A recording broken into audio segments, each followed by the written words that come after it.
භගවතු අරහතෝ සම්මා සම්බුද්දස්ස නමෝ තස්ස භගවතු අරහතෝ සම්මා සම්බුද්දස්ස නමෝ තස්ස භගවතු අරහතෝ සම්මා සම්බුද්දස්ස.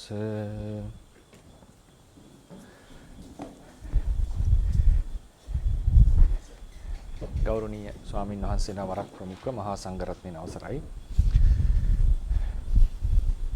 අද දවසේදී අපි කතා කරන්නට බලාපොරොත්තු වෙන්නේ පරමාර්ථ ධර්මවල විද්‍යමානත්වයේ සම්බන්ධයෙන් ථේරවාද පැතිකඩේ ඉඳලා දර්ශනයේ ඉඳලා අපි ලබා දෙන යුක්ති දල්හීකරණය.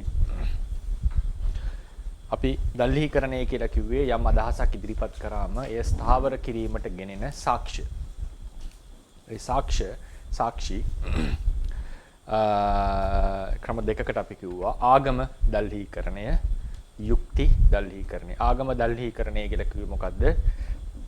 ත්‍රිපිටක පාළියෙන්ම අපි තොරතුරු අරන් එනවා. ඒ වගේම ථේරවාද සම්ප්‍රදාය ඇතුළේ ඉඳන් කතා කරොත් අටුවාවෙන් අරගෙන එන දේවලුත් අපිට ආගම දල්හීකරණයට ඇතුළත් කරන්න පුළුවන්. සමහර පාට අපි සමහර ධර්ම කරුණු ස්ථාවර කරන්නට ත්‍රිපිටකයෙන් එකපාරක තොරතුරක් හොයාගන්න බැරි වුණත් අපි අටුවාවෙන් තමයි තොරතුරු අරගෙන එන්නේ. ඉතින් ඊළඟට ඒ සාමාන්‍යයෙන් මේ ත්‍රිපිටකේ නැති සමහර අටුවා විතරක් තියෙන තොරතුරු තියෙනවා. ඒත් විනය හැම දිනකට කියනවා පාලි මුත්තක විනය විනිශ්චය කියලා. නමුත් ඒක ත්‍රිපිටකයේ මත පදනම් වෙච්ච එකක්. ත්‍රිපිටකයෙන් ඒක ප්‍රතිෂේධ කරන්නට බෑ. නමුත් කෙලින්ම ත්‍රිපිටකේ හොයාගන්න නැති කරුණු තියෙන්න පුළුවන්. ඒ වගේ ඒවල් අපි ගෙනාවමත් ඒකටත් ආගම දල්හීකරණයක් කියලා අපිට යම් පරයයකින් කියන්නට පුළුවන්. සාමාන්‍යයෙන් ආගම දල්හීකරණයක් වෙන්නේ සූත්‍ර පෙළෙම්ම බුද්ධ වචනෙන්ම තොරතුරු අරගෙන ස්ථාවර කරනකොට. යුක්ති දල්හීකරණය කියලා කියන්නේ අපි සාමාන්‍යයෙන් බුද්ධියට නුවණට වැටහෙන පරිද්දෙන් තර්ක ඉදිරිපත් කරලා යම් කරුණක් ස්ථාවර කිරීම. දැන් උදාහරණයකට මාර්ගඥාණයෙන් ප්‍රහාණය කරන කෙලෙසය අතීතවත් අනාගතවත් පච්චුප්පන්නවත් නොවන බවට තොරතුරු අරන් ඉන්නේ යුක්ති දල්හීකරණය. ආගම දල්හීකරණයක් තියෙනවා පච්චුප්පන්න කෙලෙසය ඒ ප්‍රහාණය කරන එක පච්චුප්පන්නයක් නොවෙන්නට ආගම දල්හීකරණයක් තියෙනවා. ඒ සියල්ලම ඒ තුනටම යුක්ති දල්හීකරණයට ඉදිරිපත් කරනවා. යුක්ති දල්හීකරණය කියලා කියන්නේ අර අපි කියන්නේ සාමාන්‍යයෙන් දැනුම common sense කියලා කියන්නේ. සාමාන්‍යයෙන් තේරෙනවා මේක වෙන්නට බෑ මේක මෙසේ විය යුතුයි කියලා. ඒක තමයි යුක්ති දල්හීකරණය කියලා කියන්නේ. එතකොට අපි අද කතා කරනවා ථේරවාද ශාසනයේ හැටියට අපි කිව්වා පරමාර්ථය විද්‍යමානයි. පරමාර්ථය විද්‍යමානයි. ඇයි මම මේ දල්හීකරණය කතා කරන්නේ? පරමාර්ථ කතාව ථේරවාදීන් විද්‍යමාන පරමාර්ථයන්ගේ කතාව ථේරවාදීන් පසු කාලයකදී ඇති කරගත් අදහසක් කියලා යම් මතයක් ථේරවාදයට විරුද්ධව තියෙනවා. එතකොට කොහොමද ථේරවාද ස්ටෑන්ඩ් පොයින්ට් එකේ ථේරවාද පැත්තේ ඉඳලා ඒකට උත්තර ලබා දෙන්නේ කියන එක තමයි මම මේකෙදි කතා කරන්නේ. එතකොට ආගම වශයෙන් උත්තර ලබා දීමක් තියෙනවා ථේරවාදීන්ගේ. යුක්ති වශයෙන් උත්තර ලබා දීමක් කියන එක ස්ථාවර කර ගැනීමක්. අනිත් දවසේදී අපි කතා කරනවා චෝදනා පරිහාර. දැන් මේ කතා කරන්නේ දල්හීකරණය. ථේරවාදීන්ම ඉදිරිපත් කරපු අදහස ථේරවාදීන් ස්ථාවර කරන හැටි.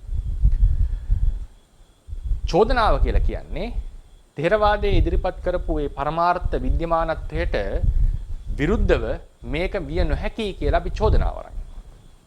චෝදනා වර්ග දෙකක් තියෙනවා. ආගම චෝදනාව, යුක්ති චෝදනාව.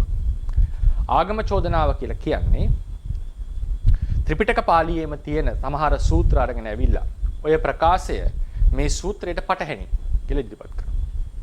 එහෙම තියෙන චෝදනාවක් තමයි පරමාර්ථයේ විද්‍යමානත්වයට එරෙහිව තියෙන චෝදනාවක්. ඒ කියන්නේ ඒක පුද්ගලව ගන්න එපා. මේ අහවල් කෙනා, අහවල් ස්වාමින් වහන්සේ, අහවල් පුද්ගලයා කියනවා කියන එක නෙමෙයි වැදගත් වෙන්නේ අපිට. ඒ චෝදනාව විතර වැදගත්. ඒ චෝදනාවට පරිහාරයක් ඇදින උත්තරයක් දෙනවා කියන්නේ. මොකද චෝදනා පරිහාර.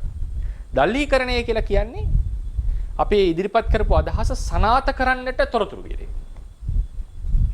මම කියන්නේ සයන්ස්, සූඩෝ සයන්ස්.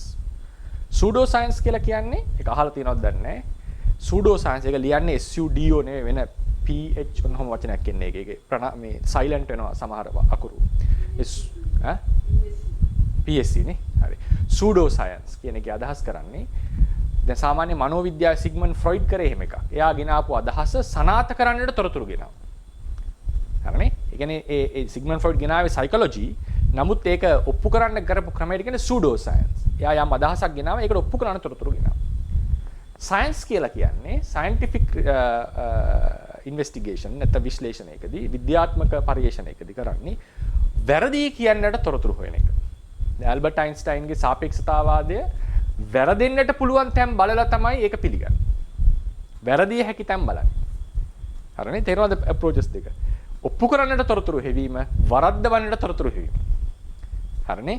මේ වරද්දවන්නට තොරතුරු හොයලා තාම සනාථ වෙනවා නම් ඒක පිළිගන්න එක. ඒක සම්පූර්ණයෙන් මෙතනට මේ යොදා ගන්නව නෙවෙයි. ඒක මොකද්ද? උපයෝගී කරගන්නව නෙවෙයි අපි. නමුත් මේ ක්‍රම දෙක බලන්න. දල්හීකරණය කියලා අපි මෙතන අදහස් කරන්නේ යම් තොරතුරු මතයක් ඉදිරිපත් වුණා ඒක සනාථ කරන්නට තොරතුරු ත්‍රිපිටක පාළියෙන් ගේනවා අපේ සාමාන්‍ය දැනුමෙන් බුද්ධියෙන් ගේනවා. ඊළඟ එක තමයි චෝදනා කරනවා. ත්‍රිපිටක පාළියෙන් මේකට චෝදනා කරනවා. දැන් පරමාර්ථ අදහසට. එහෙම හැම අදහසකටම චෝදනා කරන්න ක්ෂණවාදයට, හේතුඵලවාදයට. එතකොට තමයි මේක ඊටාම සාර්ථක ලෙස අපේ මනසට යන්නේ. මේක ඊටා වැදගත්. ඉතින් මම හැම එකටම චෝදනා පරිහාර දා කරන්න යන්නේ නැහැ. එහෙම කරන්න ගියොත් මේක ඉවර කරන්න බෑ වැඩසටහන. මොකද අපේ ඉලක්කය තේරවාදයේ විදර්ශනාව විස්තර කිරීමනේ. නමුත් මේ පරමාර්ථ කතාව ඊටාම වැදගත්. තේරවාදයේ හැටියට විදර්ශනාව තේරුම් ගන්නට ඕනේ නම් පරමාර්ථයෙන් පරිබාහිර වෙලා හිටියොත් තේරවාදයේ විපස්සනා වැඩ කරන්නේ නැහැ. ඒ නිසා තේරවාද ශාසනයේ තියෙන මූලිකම සිද්ධාන්තයක් තමයි පරමාර්ථය විද්‍යමානයි කියන එක. නිරීක්ෂකයාගෙන් ස්වායක්තව විද්‍යමානයි. දෙවෙනි එක. විද්‍යමානයි ඒ නිසා ශුන්‍යයක් නොවේයි. හිතින් අරමුණු කරන අවස්ථාවේ පමණක් නෙවෙයි අනිත් අවස්ථාවෙත් විද්‍යමානයි. මේ තමයි තේරවාදයේ තියෙන මූලිකම පිලර් එක. පිලර් එකක්. තේරවාදයේ පදනම. මේක කැඩිච්ච ගමන් තේරවාදයේ බිඳ වැටෙනවා. මම කියන්නේ තේරවාද සම්ප්‍රදාය රඳා පවතින ප්‍රධානම සාධකයක් තමයි පරමාර්ථවල විද්‍යමානත්වය. ඒ නිසා මේක තේරුම් ගැනීම ඉතාම වැදගත්. තේරවාදී ඉගෙන ගන්නවා නම් තේරවාදයට අනුව භාවනා කරන්නට යනවා. භාවනා කරන්නට යනවා. ඉතින් ඒකෙදි මම කියවනේ තේරවාදයට විරුද්ධව තියෙනවා අර මේ විරුද්ධව කියලා කියන්නේ මේ පරමාර්ථ කතාවට විරුද්ධව තියෙන අදහසක් තමයි පසු කාලිනව ඇති වෙච්ච කියන එක. එතකොට සාමාන්‍යයෙන් අපි ශ්‍රද්ධාවෙන් ඉගෙන ගන්නකොට මේ ප්‍රශ්නේ නැහැ. වෙන දේවල් වලට සමන් දෙන්නේ නැත්තම් වෙන මත වලට සමන් දෙන්නේ නැතුව මේකම තමයි හරි කියන මතේ ඉඳලා අපි ඉගෙන ගන්නවා නම් ඉන්නවා නම් ඒ කෙනාට මේ ප්‍රශ්නේ නැහැ. නමුත් අද ලෝකයේ sannivedanaya තියෙනවා নানা විදිහට අපිට දේවල් අහන්න ලැබෙනවා. ඒ වගේ තැනකදී අනිවාර්යෙන් සමහර අය ලොකු මුලාවලටපත් වෙනවා. සමහර අය කියන කතාවන්නේ ස්වාමින් වහන්සේ අපිට එක විදිහට ධර්මය ඇහෙනවා. කොහොමද ඒක විසඳගන්නේ? විසඳ ගන්න ක්‍රමයක් පේන්නේ නැහැ. নানা විදිහේ ක්‍රමවේද උපයෝගී කරගෙන තියෙනවා. අපි මේ කරන්නේ තේරවාදයේ උගන්වනවා. තේරවාදයේ උගන්වනකොට ඒකට තියෙන චෝදනාවත් අපි ඉගෙන ගන්නවා. ඉතින් අර කියපු චෝදනාව කොහොමද අපි යුක්තියෙන් තේරුම් ගන්නේ කියන එක තමයි අද අපි කතා කරන්නට යන්නේ. දැන් සනාථ කිරීමට තමයි අපි යන්නේ මුලින්. එතකොට ඒකදී අපි යුක්තිය අර කලින් දීපු අත්පත්‍රිකාවෙම දිගුවක් තමයි මේ තියෙන්නේ. ඒක නිසා තමයි රෝමන් ඉලක්කම් 9න් අපි පටන් ගන්න තියෙන්නේ. රෝමන් ඉලක්කම් 9න් පටන් ගන්න තියෙන්නේ. ඊයේ වෙනකොට 8ක් අපි කතා කරා. ආගම දල්හීකරණ 8ක් කතා කරලා ඇති. යුක්ති දල්හීකරණ අපි කීයද? ඔක්කොම ගත්තම 13 12ක්. ඒ කියන්නේ බලන්න 8 ඉඳන් 12 වෙනකන් කීයද? නෑ sorry 17. 9ක් කතා කරා. දල්හීකරණ 9ක් අපි කතා කරමු. මේ යුක්තිය කොන දෙකකින් අපි බලමු. මම ප්‍රධාන වශයෙන් ගන්නේ මොකද හේතුව එකක් තමයි බුදුරජාණන් වහන්සේ එක මතයක් තියෙනවා. ඒක ප්‍රධාන උගත්තු ස්කොලර්ස්ලා සමහරු කියන කතාවක්. බුදුරජාණන් වහන්සේගේ දේශනාව බොහෝ කිට්ටුයි සංජය බෙල්ලට්ට පුත්තගේ දේශනාවට.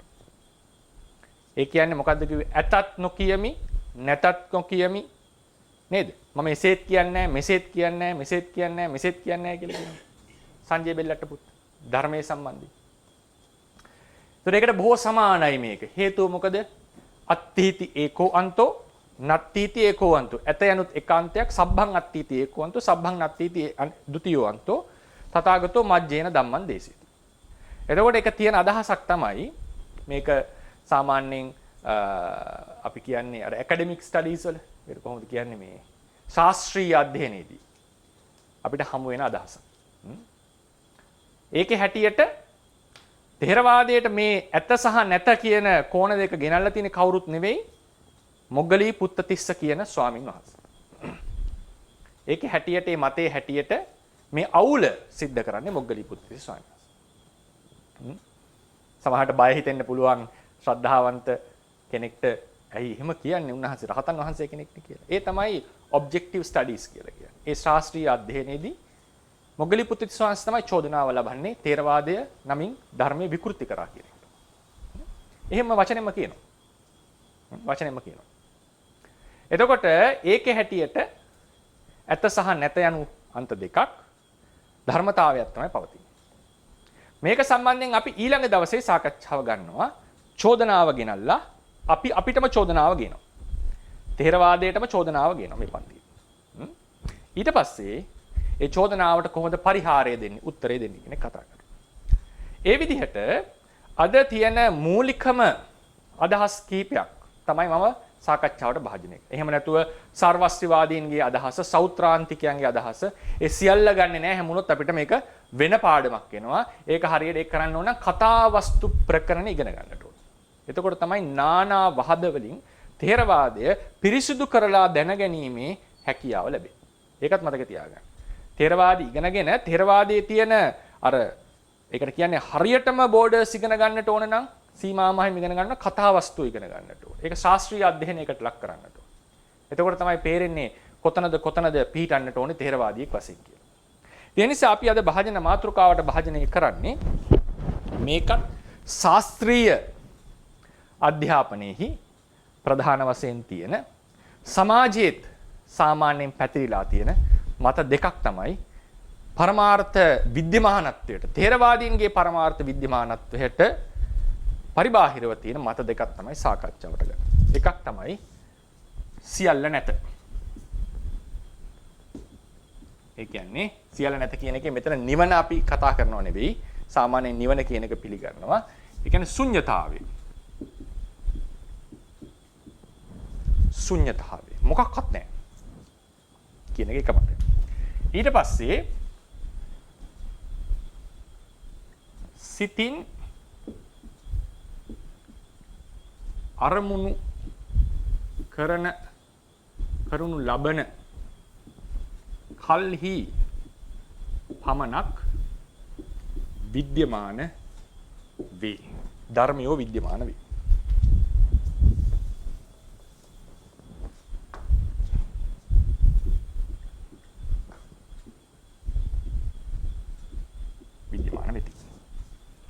සිතින් අරමුණු කරනු ලබන කල්හි පමණක් ධර්මයෝ විද්‍යමාන වෙති.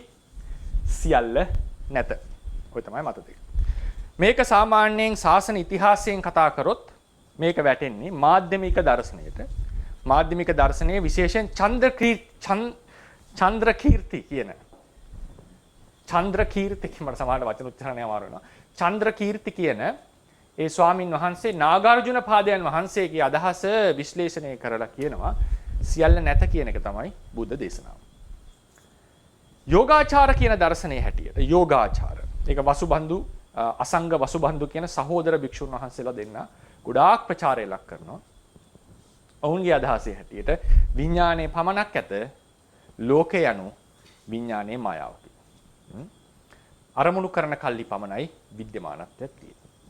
මේකට එහා පැත්තෙන් එනවා තුන්වෙනි දර්ශනයක් තියෙනවා. ඒ තමයි ධර්මයෝ තියෙනවා. හැබැයි ඇතයයි නැතයයි නොකිය යුතුයි. ධර්මතාවයක් පමණක් පවතී. ඔය තමයි තුන්වෙනි අන්තය. ඇතයත් නොකිය යුතුයි, නැතයයි නොකිය යුතුයි, ධර්මතාවයක් පමණක් පවතී. ඒක අපි සාකච්ඡාවට භාජනය කරනවා අනිත් දවසේදී. මේ මතය. ථේරවාද ක්‍රමයේ ඉඳලා. මම තේරවාද ක්‍රමයේ ඉඳන් තේරවාදයේ මත ඉඳලා මේ කතා කරන්නේ.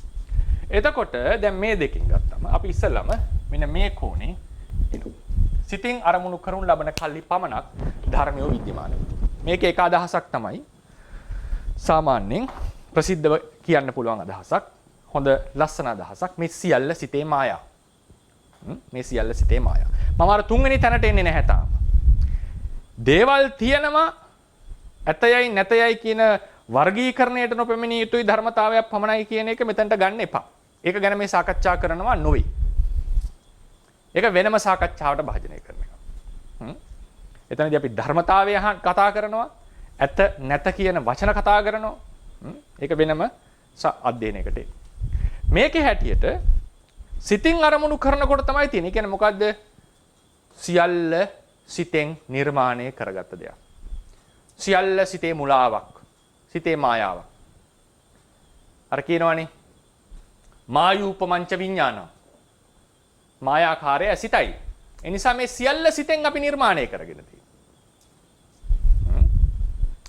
තේරවාද ක්‍රමයේ හැටියට මායූපමංච විඥානං කියලා කිව්වේ රූප වේදනා සංඥා සංස්කාර නැතුව තී දේව හදා ගැනීම නෙවෙයි හිතෙන්.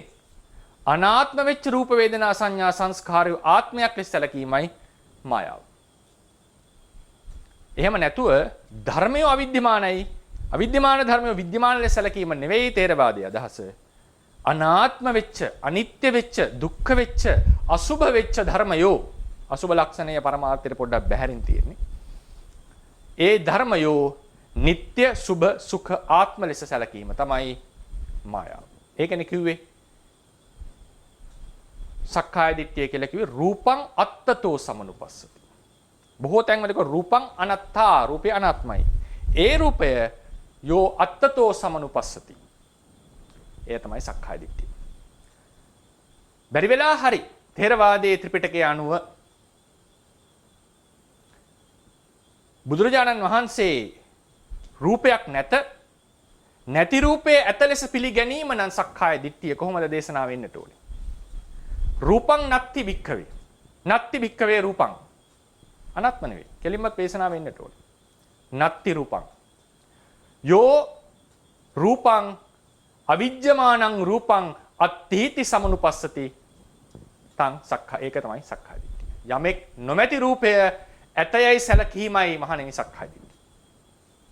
එහෙම නෙවෙයි දේශනාව තියෙන්නේ. දේශනාව තියෙන්නේ රූපං අත්තතෝ සමනුපස්සති. අනාත්ම රූපය ආත්මයක් ලෙස ගැනීමයි. මේ තමයි තේරවාද ස්ටෑන්ඩ් පොයින්ට් එක. එතකොට මම හිතනවා ඒක ඉස්සෙල්ලා පැහැදිලි කරගන්න. දැන් ඔන්න අපි එනවා සිතින් අරමුණු ලබන කල්ලි පමණක් ධර්මය විද්‍යමාන වෙනවා කියන එකට යුක්තිය අපි ගේන්නේ කොහොමද? පළවෙනි එක තමයි අත්දැකීම් වල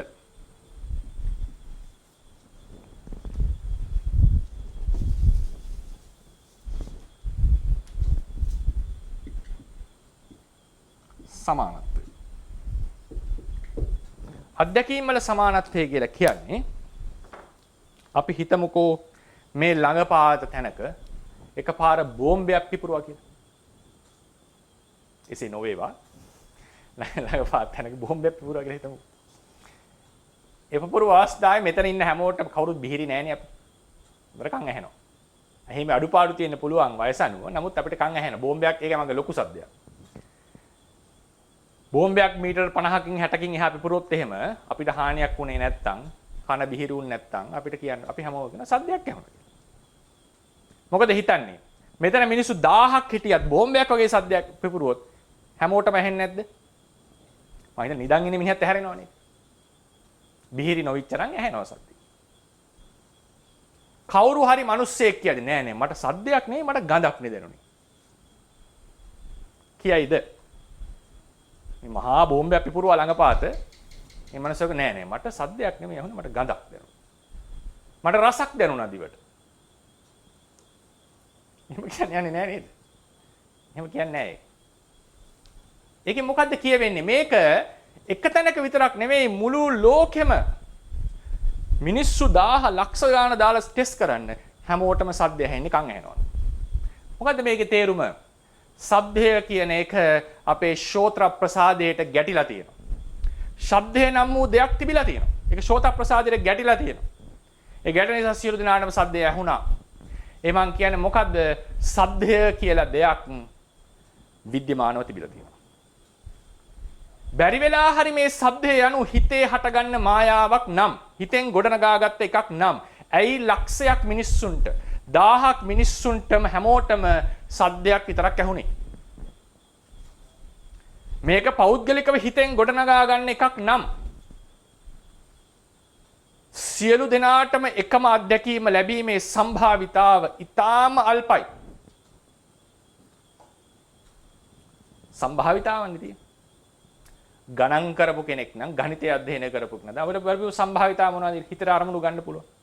රූප දකින්නට පුළුවන්, ශබ්ද ඇහෙන්නට පුළුවන්, ගඳ සුවඳ දැනෙන්න පුළුවන්, රස දැනෙන්න පුළුවන්, ස්පර්ශ දැනෙන්න පුළුවන්, සිතිවිලි හිතෙන්න පුළුවන්. සිතිවිලි වල කෙලවරක් නැහැ අරමුණු වල. සිතිවිලි ඒ කියන්නේ හිතෙන් ගන්න අරමුණු වල. අපි 6ක් කියලා කියමුකෝ. 6ක් කියමුකෝ අරමුණු වර්ග. උදාහරණයකට. 1000ක් හිටියොත් 6000ක අරමුණු ඇති වෙන්නට පුළුවන්. මේ 6000 අතුරෙන් මේ සම්භාවිතාව කියන මාතෘකාව. නේද? 6000 අතුරෙන් මම possibility ඔක්කොම අර එක එක ක්‍රමයට නෙමෙයි අපි පොදුවේ ගත්තොත් 6000ක් නේ. අරමුණු 6ක් ඇති වෙන්න පුළුවන්. ඒ කියන්නේ 1000ක් මිනිස්සුන්ට අරමුණු 6000ක් ඇතිවීමේ සම්භාවිතාවක් ඇත. සාමාන්‍යයෙන් ගණිතයේ කියන කෙනෙක් කියයි එතකොට එහෙමනම් මෙතන සාමාන්‍ය probability සම්භාවිතාව වෙන්නට වෙන්නේ රූපයක් ඒ සිද්ධ වෙනකොට රූප 6න් එකක් රූපයක් දකි. 1000න් 6න් එකක්. අපි තුමු නේද 1000න් 6න් එකක් රූපයක් දකි. 1000න් 6න් එකක් සද්දයක් ඇහි. 1000න් 6න් එකට ගඳ සුවඳ දැනේ. 1000න් 6න් එකට රසක් දැනේ. 1000න් 6න් එකට ස්පර්ශයක් දැනේ. 1000න් 6න් එකට මොකක් හරි සිතිවිල්ලක් පහළ වෙයි. මේකනේ සාමාන්‍ය ප්‍රායෝගික සම්භාවිතාව නේද? පොඩි පොඩි වෙනස්කම් තියෙන්න පුළුවන්. හැබැයි 1000ටම ඇහුනේ සද්දයක් කිව්වොත් එයවීමේ සම්භාවිතාව වෙනම ගණනය කරන්න පුළුවන්. ඊටාම සුළු ප්‍රමාණයක්. ඊටාම ඔක්කොමටම සද්දයක් ඇහුණා කිව්වොත් සම්භාවිතාව අතිශයින්ම බිඳුවයි. අතිශයින්ම කියන්නේ ඊටාම අවමයි. එක්කෙනෙක්ට හරි රූපයක් පේන්නට. එක්කෙනෙක්ට හරි සද්දයක් ඇහෙන්න. ඒ probability එක ගත්තම ගණිතය ක්‍රමයෙන් ඊටාම අවම සම්භාවිතාවක් තමයි තියෙන්නේ සියලු දෙනාටම සද්දය ඇහිීමට. මේ සියල්ල හිතෙන් නම් නිර්මාණය කරගත්තේ. හැබැයි සැබවින්ම ශබ්දය තියෙනවා නම් එළියේ ඒ ශබ්දය කනට වැටෙනවා නම් හැමෝටම ශබ්දය තමයි ඇහෙන්නේ. මම හිතනවා පැහැදිලි වෙන්න ඇති. අධ්‍යක්ීම් වල සමානත්වය පරමාර්ථ වල විද්‍යමානත්වයට ඉතා ප්‍රබල සාධකයක්. 2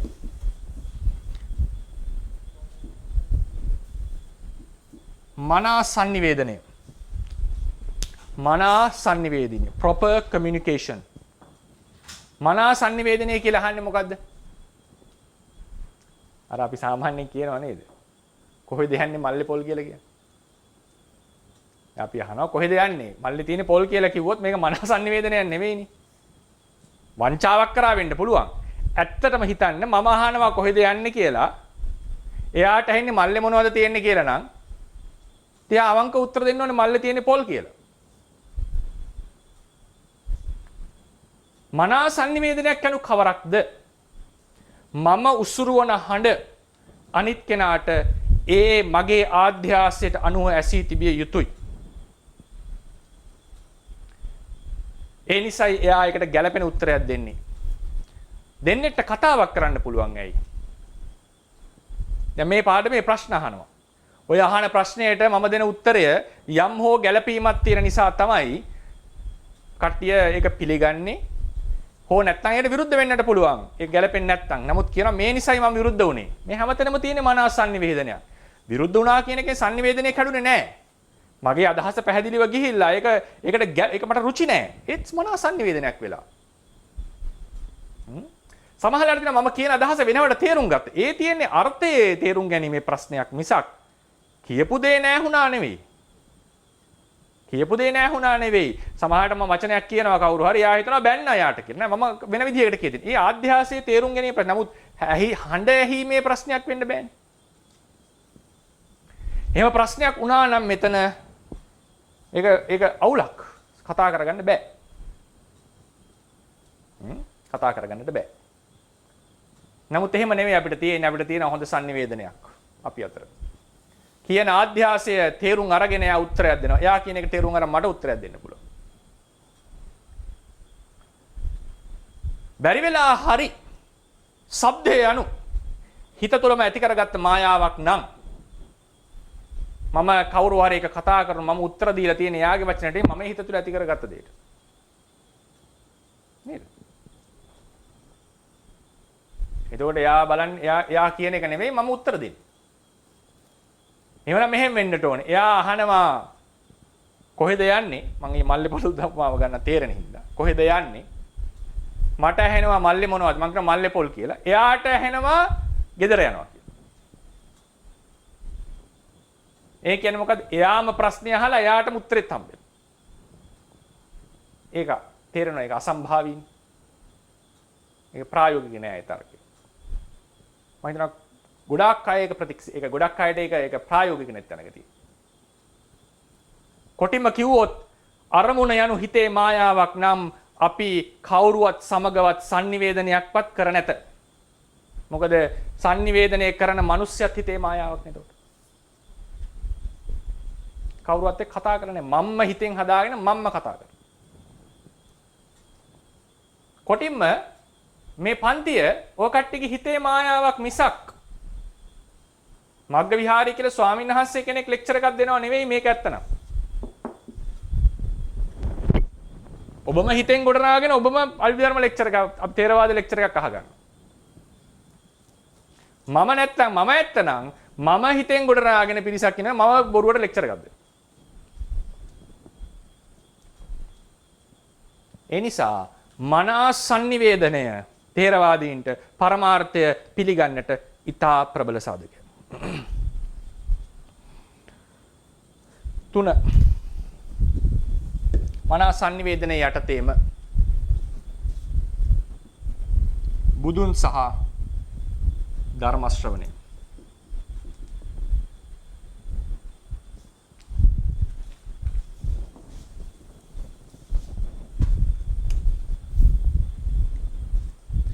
බුදුරජාණන් වහන්සේගෙන් බණ අහලා සත්‍ය අවබෝධ කළා.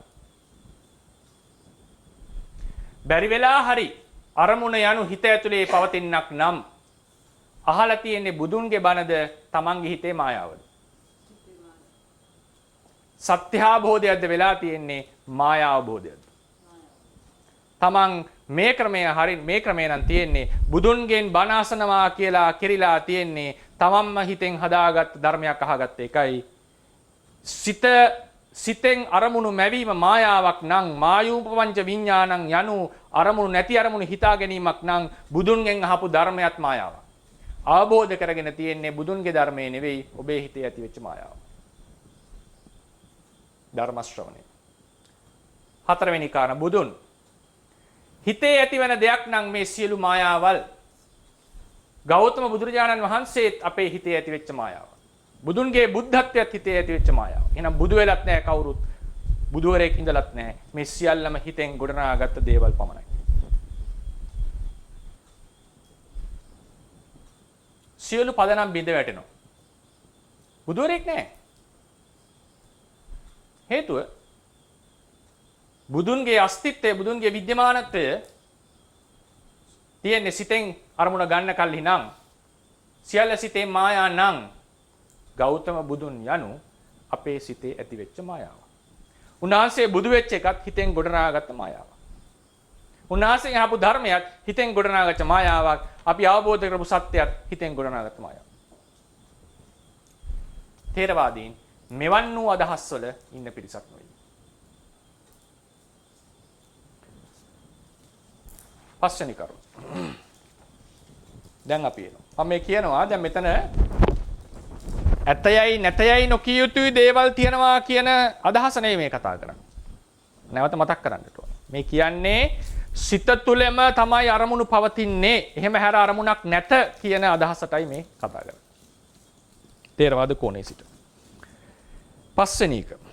මේ 3යි කොට 2ක් ගත්තා නැපිනේ. අපි 4 කියලා කියමු නැත්නම් 5. බුදුන් නැත්නම් අපි කියමු ධර්ම ශ්‍රවණය.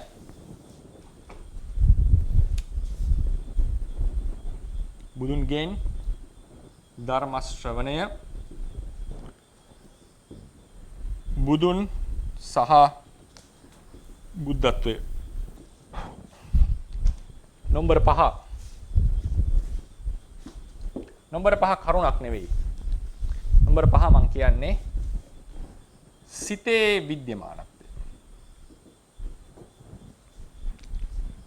මෙන්න මේ හිතේ තමයි තියෙන්නේ බාහිර රූපයක් නැත දේවල් හිතේ ගොඩ නැගින්නවා කියන අදහස යම් විදිහකට ප්‍රිය වෙන්නට තාර්කිකයි ලෙස දැනෙන්නට හේතුවක් තියෙනවා. ඒ නිසා තමයි ඒ අදහස මිනිස්සුන්ට ප්‍රිය වෙන්නේ. ඒ මොකද්ද? විශේෂයෙන්ම බාහිර පවතින රූපය සම්බන්ධයෙන් කතා කළොත් සිත රූපය අපි කියනවා රූපේ තියෙන්නේ සිත තුල බාහිර නැත. ඒකට තරක තියෙනවා. මම ඒකට එන්නම්. මේ අරමුණු කරන අවස්ථාවේ තමයි මම දැන් ගෙදර අරමුණු කරොත් කුටි අරමුණු කරොත් දැන් කුටිය තියෙන්නේ මගේ හිතේ මිසක් මේ වෙලාව විතර නෑ. මේක තර්කේ. සමහර තර්කයක් ගේන්න පුළුවන් මෙහෙම බලන් ඉන්නකොට අපි ඇඟිල්ලෙන් ඇහැ නටවනවා. ඒතර රූපේ හෙලවෙනවා. මෙහෙම ඇහැ නටවුවොත් ඇහැ තල්ලු කරොත් හෙලවුවොත් රූපේ හෙලවෙනවනේ බලන් ඉන්න. ඉතින් බාහිර හෙලවිලා නෑනේ මෙතන එහෙනම් හෙලුනේ කොහොමද මේ අපේ මනසනේ. ඒ නිසා මෙතනනේ සියල්ල සිද්ධ වෙන්නේ. මේ තමයි ඒකේ තර්කය. කොහොමද තේරවාද කෝණයෙන් මේක විශ්ලේෂණය කරගන්නේ? අපි ඉස්සලා මෙමු ඒකේ තර්කන පැත්තට එන්න කලින් බාහිර අරමුණු කරනකොට සිතේ රූපය. මෙතන තමයි යම් කිසි තාර්කිකමය වටිනාකමක් මේ අදහසට ලැබෙන්නේ. සිතෙන් රූපයක් අරමුණු කරනකොට ඒක රූපේ තියෙන්නේ සිත තුළ පමණයි බාහිර නැත. ඒක යම් ආකර්ෂණීය බවක් තියෙනවා. තේරවාද ක්‍රමයේ හැටියට බැලුවත් ත්‍රිවේද කෙනෙක්ට ඇහුණත් ආකර්ෂණයක් පේනවා. නමුත් තේරවාද ඩොක්ට්‍රින් එකට මේක එකඟ වෙන්නේ නැහැ. හේතුව මොකද මේ ගැඹුරට විශ්ලේෂණය මේක නොගැඹුරු ලෙස බලනකොට යම් අර්ථයක් පැන නැගෙනවා. දැන් හිතන්න තේරවාද ශාසනයේ හැටියට අපි පිළිගන්නවා බොහෝ බෞද්ධ ශාසන හැටියට පිළිගන්නවා යමෙක් අරමුණු කරනකොට අභිඥාව කියලා අහලා තියෙනවනේ. පරචිත්ත විඥානන අභිඥාව කියලා එකක්. මොකක්ද ඒ කියන්නේ? අනුන්ගේ පරසිත දැකීමේ නුවණ. දැන් හිතන්න ධර්මය පවතින්නේ අරමුණ පවතින රූපේ විතරක් නෙවෙයි මේ කියන්නේ. හරිනේ? රූපේ දැන් ඒකට ඊට පස්සේ එනවා සිත විතරක් තියෙන තව තරකයට අපි පොදුවේ ගන්නවා සියලු අරමුණු විද්‍යමාන වෙන්නේ සිතෙන් අරමුණු කරන කල්හි පමණයි. කියන තැන හිටියොත් සියලු අරමුණු ඊට පස්සේ මේකෙන් පස්සේ තව ස්ටේජ් එකකට යනවා. තව ස්ටේජ්. ඕක අපි පියවරෙන් පියවර යනවා. දැන් අපි ඉනවා සියලු අරමුණු තියෙන්නේ සිතෙන් අරමුණු කරන අවස්ථාවේ පමණයි කියන අදහසට ආවොත්. දැන් මෙයා සිතෙන් රූපේ අරමුණු කරනකොට රූපේ හිතේ ඇති වෙච්ච එකක් බාහිර නැත. මේක අපි ඉංග්‍රීසියෙන් this is appealing. මේක හරි ආකර්ෂණීයයි. මේ අදහස. මොකද විඤ්ඤූපමංච මායූපමංච විඥාන අත්තිතාච නත්තිතාච ජාතං රූපං ස්වභාවේන ශුඤ්ඤං ශුඤ්ඤෝ ලෝකෝ මේ වචන වලින් මේකට සාධක ගේන්නට පුළුවන්. අපි විශ්ලේෂණය කරනවා අනිත් දවසේ. දැන් මේ සිතෙන් රූපය ගන්නකොට බාහිර රූපේ නැති සිතේ තමයි රූපේ තිබුනේ. දැන් හිතන්න මේ මිනිස්සෙක් අරමුණක් ගැන හිතනකොට මේ මායාව හිතන්න මේක දැන් මායාවක් නේ. මෙතන නෑ රූපයක්. මේ මායාව හිතෙන් ගන්නකොට හිතන්න අභිඥාලාභියෙක්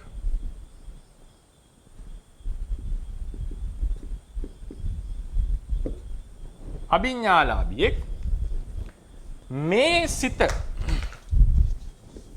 මේ මිනිස්සයා මේ ගන්න සිතෙන් අරමුණු රූපය ගන්න රූපය අරමුණු කරන සිත මොහු අරමුණු කරනවා. පරචිත්ත විඥාණයට පුළුවන් අනුන්ගේ හිත බලන්න. අභිඥාලාභිය දන්නවා මෙයා මේ රූපයක් බල ඉන්නේ. දැන් මෙතන මොකද්ද වෙන්නේ? මෙයාගේ අභිඥා හිතේ අරමුණ මේකට කියන අභිඥා හිත කියලා. අභිඥාලාභියෙක් පරචිත්ත විඥානන අභිඥාවෙන් අභිඥා සිතින් බලනවා. මේ හිතේ අරමුණ මොකද්ද? රූපය අරමුණු කරපු සිත. උදාහරණයක් ගමු නම්බර 1 සිත මේක නම්බර 2 සිත කියලා. ඒ වෙලාවෙම වෙන්නේ. පසුපස්සේ આવත් හිතෙන්න පුළුවන් නැති වෙච්ච එකක් ඒ වෙලාවෙ සිද්ධ වෙනවා. දැන් මෙයාගේ අරමුණ මොකද්ද?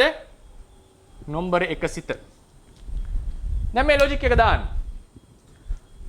අරමුණ යනු සිතේ මායාවක්. ලෝකේ යනු සිතෙන් ගොඩනගාගත්ත දෙයක්. අපි කිව්වා රූපය කියන්නේ මෙයාගේ හිතෙන් ඇති වෙච්ච දෙයක්, බාහිර රූපයක් නැත. දැන් මෙයාට දැම්මොත් මොකද වෙන්නේ? මෙයාගේ අරමුණ මෙයාගේ සිත. මොහුට සාපේක්ෂව මෙය මායාවක්. පැහැදිලිවද? එහෙමනම් පළවෙනි සිතේ පැවැත්මම බොරුවක්.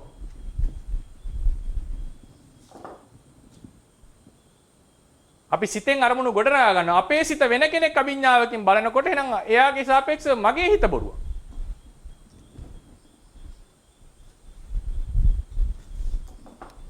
දර්ශනයක තියෙන ලක්ෂණයක් තමයි සාර්ථක දර්ශනයක තියෙන ලක්ෂණයක් තමයි අභ්‍යන්තරයෙන් පරස්පර විරෝධී නොවිය යුතුයි. ඉංග්‍රීසියෙන් contradictions. පරස්පර විරෝධී වුණොත් ඒ දර්ශනය සාර්ථක නැහැ. ඒක බිඳ නැතන් ආවොත් ඒක සාර්ථක නැහැ. සිතේ සියල්ල සිතේ මායාවක් කියලා ගත්තොත් ඒ සිත තව සිතකින් අරමුණු කරපු වෙලාවට ඒ සිතත් මායාවක් වෙනවා නම් ඒ කලින් සිතේ පැවැත්මම නිෂේධයටපත්.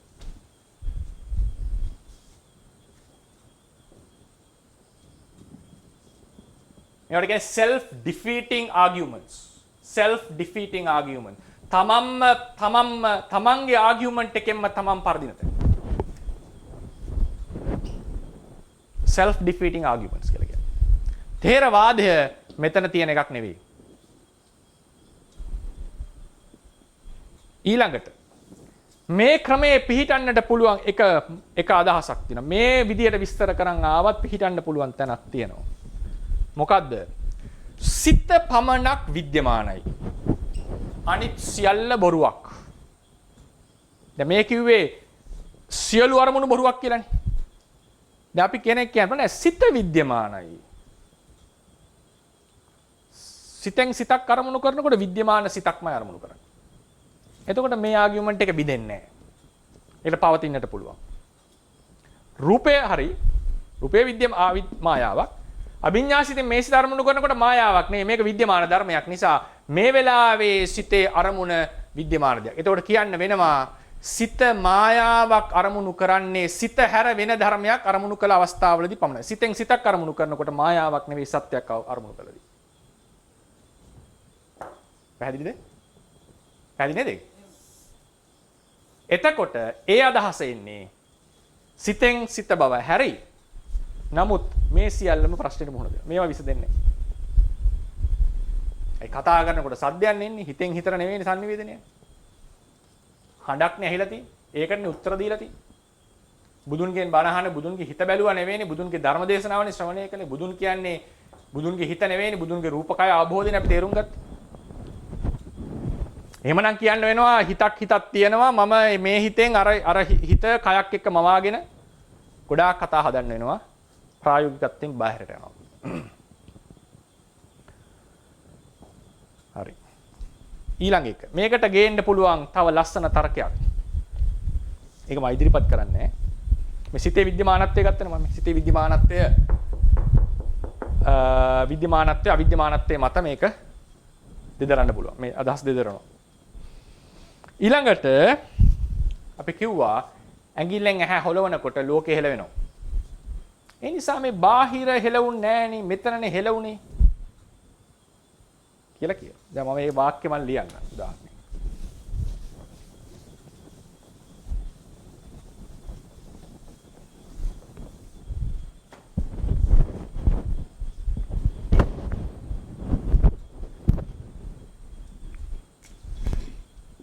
ඇස සොලවන විට රූපය සෙලවේ. එබැවින්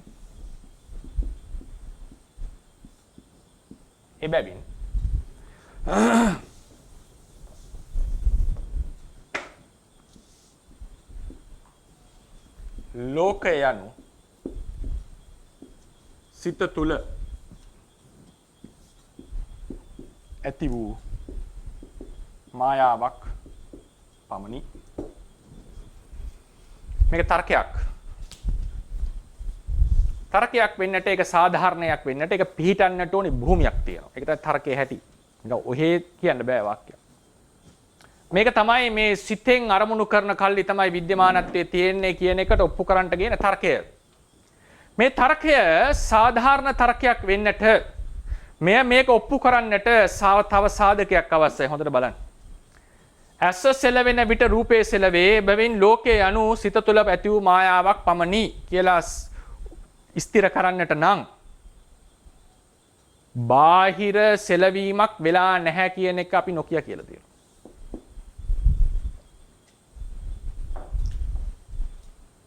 නැත්නම් ඒකට සාධකයේ කොහෙද? බාහිර සෙලවීමක් වෙලා නැහෙනි. මෙතනනේ සෙලවුනේ. තර්කයේ ගේනේ ගහ තියෙනවා. හරිනේ. මෙහෙ ඔලොන්ට ගහ හෙලවෙනවා. මේ කියවෙනවා ඇයි ඒක තර්කයක් ලෙස ඔප්පු කරන්න සාධකය බාහිර හෙලවීමට ලක් වී නැත. මේ හෙලවෙනකොට ලෝකේ හෙලුණා යනු මේ අභ්‍යන්තරයේ තමයි ලෝකේ තියෙන්නේ. ඒක පදනම් වෙලා තියෙන්නේ බාහිර සෙලවීමක් උනේ නැහැ කියන තර්කයේ උඩ. ඒ අනු බාහිර පිළිබඳ අදහසක් මතමයි මේ තර්කයේ ගොඩ නැගෙන්නේ. බාහිර පිළිබඳ අදහසක් මතමයි තර්කයේ ගොඩ. බාහිර සෙලවුන් නැහැ කියලා අපි ස්ථිරවම කියන්නේ කොහොමද? එක වෙලාවක ගහ කෙලින් තියෙනවා. මේ හොලවනකොට මේක හෙලවුණා. ඇයි නිකන් හැමතිස්සෙම හෙලවෙන්නේ නැහැ නේ හැම දෙයක්. හොලවනට මේක හෙලවිලා තියෙන්නේ. නේද? ඒ නිසා බාහිර හෙලීමක් උන් නැහැ කියන එක අපි උපකල්පනය කරලා තියෙනවා. එනිසා බාහිර පිළි අරන් තියෙනවා. ඒක පැත්තකින් තියමුකෝ. මේ ප්‍රකාශනයේ බිඳ වැටෙනවා. ඇස සොලවන විට රූපේ සෙලවේ. එබැවින් ලෝකයන්ු සිත තුළ මායාවක් පමණි.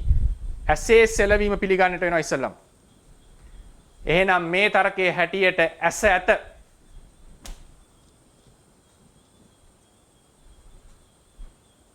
මේ තර්කයට ඇස නැතුව එන්න පුළුවන්ද බලන්න. ඇස සොලවන විට ලෝකේ බාහිර සෙලවෙනවා කියන්නේ ඇසේ සෙලවීම පිළිඅරන්. ඇස අතින් හොලවලා තියෙන ඇසේ විද්‍යමානත්වය මතයි මේ තර්කය. එන ඇස ඇත. ඇස යන රූපයක්. ඇසේ සෙලවීමත් හිතෙන් නම් ආවේ කොහොමද කියන්න වෙන්නේ? හිතින් මවාගත් ඇසක් හිතින්ම සොලවා බාහිර බාකින රූපයේ සෙලවී ඇත. පොයින්ට් එක આવද? දැන් මේකේ හැටියට ඇස ඇත්තනේ. ඒ කියන්නේ ඇස සොලවනට බාහිර රූපේ සෙලවුනේ. ඇස ඇත. self defeating arguments. පෞද්ගලික අදහස දුර්වලයි. මගේ අදහස තර්කය. බුදුදහමට පටහැනි වුණත් තර්කයේ ලස්සන නම් appreciate කරන්නට ඕන. ලස්සනයි තර්කය. ඒකට අපි ගෞරවයක් දෙන්නට ඕන. දැන් ඔය දැකලා ඉන්න සමහර ආගියුමන්ට්ස් දෙවියන් වහන්සේද ලෝකයේ මැව්වේ දෙවියෙක් නැතද කියන ආගියුමන්ට්ස් අනවා වෙස්ටර්න් ලෝකේ. සමහරව ඉන්නවා දෙවියෝ මැව්වා යමනවා දෙවියෝ මැව්වේ නැහැ දෙවියෙක් නැහැ කියලා. නමුත් ප්‍රතිවිරුද්ධ කෙනෙක් ලස්සන තර්කයක් ගෙනවා. ඒකට අප්පුඩි ගහනවා මිනිස්සු. මොකද හේකෝ ඒක තර්කයක් ලෙස හරි ලස්සනයි. තර්කයක් ලෙස හරි රසවත්. මේ තර්කය ඒ කියන්නේ ඒකේ රසවත් භාවයක් එන්නට පෞද්ගලිකවමට එන්න හේතු නැහැ. මොකද ඒ තර්කයේම පදනම් වෙලා තියෙන්නේ ඇස ඇත මතයි. ඇස හෙලවුවනේ අපි. අතින්නේ හෙලවුවේ. මේක සම්පූර්ණයෙන් මේ තීරේ මේකට දැම්මොත් කියන්න වෙන්නේ මොකද්ද? ඇසත් හිතෙන්ම වවාගත්ත එකනේ. හිතෙන්ම වවාගත්ත ඇසක් හිතෙන්ම හොලවලා ඒ ඇසට පේන රූප හෙලවුණා කියලානේ මේ කියලා තියෙන්නේ. තවත් විදිහකට කිව්වොත් ධර්මයේ මත පිහිටලා ඇසෙන් මවාගත්ත ඇසෙන් නිර්මාණය කරගත්ත රූපයක් සිතෙන් නිර්මාණය කරගත්ත රූපයක් සිතෙන්ම සොලවා ඒ සිතෙන් නිර්මාණය කරගත්ත ඇතම ඇස මත ඇතිවෙන චක්කු විඤ්ඤාණයෙන් පෙනෙන රූපයයි සැලවිලා තියෙන්නේ.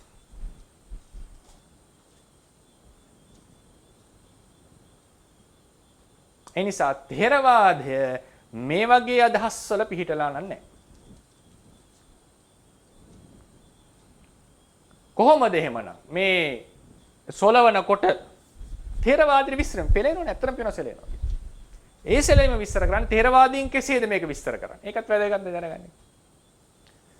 මෙතන තියෙනවා මාංශ චක්ෂුව පිළිගන්නවට ථේරවාදීන් මේ කිසිදු ප්‍රශ්නයක් නැහැ. මේවා කිසිදු ප්‍රශ්න නැති දැන් ථේරවාදීන්ට.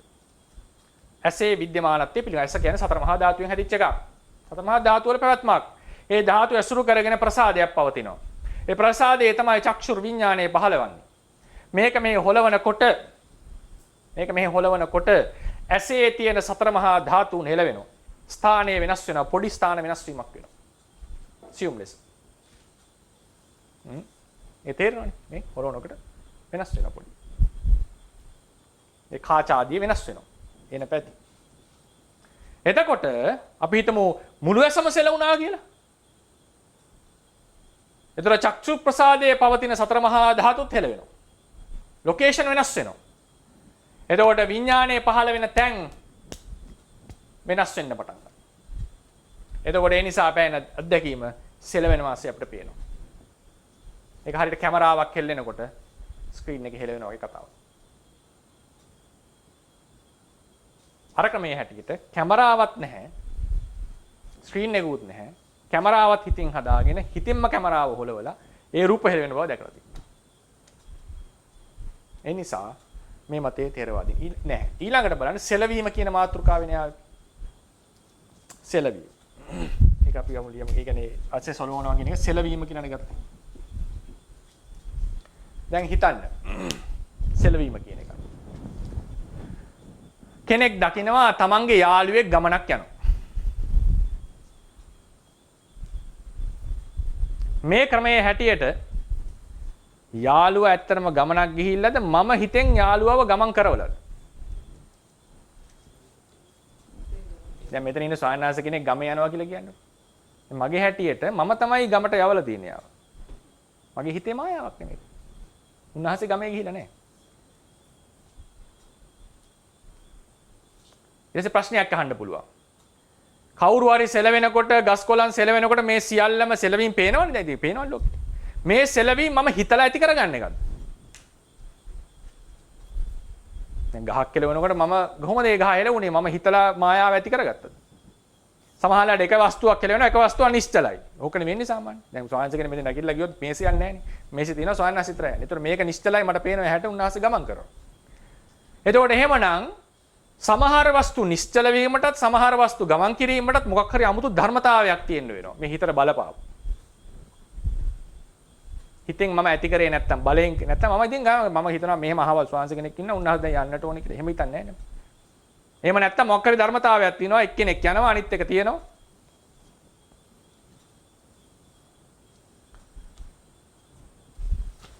කොටින්ම කිව්වොත් මේ කතා එකක්වත් අදක් නැහැ. ගමනක් යන්න යාළුවෙක්වත් නැහැ නේ මොකද? යාළුවා යනොත් හිතේ මායාව පමණයි. මේ තමයි සිතින් අරමුණු කරනු ලබන කල්ලි පමණක් ධර්මයන් විද්‍යමාන වෙති කියන එකට ථේරවාදයෙන් ලැබෙන යුක්තිය. ඒ යුක්තියේ වශයෙන් ඒක බිඳහෙලමින් පරමාර්ථය විද්‍යමානයි කියන එකට සාධක. මේකකින්වත් ථේරවාදීන්ගේ මතේ බිඳ වැටෙන්නේ නැහැ. දෙවෙනි ක්‍රමය සියල්ල නැත ශුන්‍යයි කියන අදහස. මොකක්වත් නැහැ. සත්‍ය anu මේ සියල්ල නැහැ මොකක්වත් නැහැ කියලා තේරුම් ගැනීම. දැන් මේ අදහසේ තියෙන ලස්සන කතාවක් මම කියන්නේ මේ අදහසේ තියෙන. අහලා තියෙනවද දන්නේ නැහැ. මේ අදහසේ තියෙන අදහසක්. ථේරවාදීන් අදහසේ නැහැ. ඔබ සමහර විට හීනයක් ඇතුලේ හීනයක් දැකලා ඇති. කවුදුලේ මම දැකලා තියෙනවා. හරිනේ? හීනයක් ඇතුලේ හීනයක්. කලාතුරකින් වෙන දෙයක්. සමහරව කියනවා මත තියෙනවා මේ කට්ටියගේ හීන ඇතුලේ ඔහොම ගිහිල්ලා කීයක්ද ගියාට පස්සේ හැරෙන්නේ නැහැ කියලා. මම කියන්නේ කියපු කට්ටිය කියපු කතා. මේ රසවත් කතානේ. ඒ මම කියන්නේ ඒක හරිද වැරදිද කියන එක නෙවෙයි. එහෙම කියනවා. ඒක හීන කොච්චරක්ද ගියාම හැරෙන්නේ නැද්ද ඔන්නම කතාව. මේ තේරවාදේවත් මොකක්වත් තියෙන එක නෙවෙයි මම අහපු කතාව. ඉතින් අර කුතුහලයට මම කිව්වේ. ඉතින් හීනයක් ඇතුලේ හීනයක්.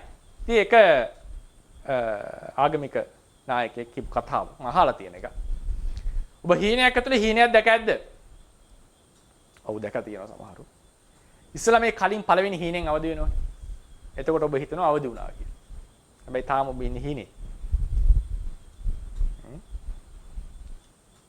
ඔබ හිතන් ඉන්නවා අවදි කියලා. නමුත් ඔබ ඉන්නේ හීනෙක. ඔබ දෙවෙනි හීනෙන් අවදි වෙනවා. එතකොට ඔබ අවදි. අවදි වුණා.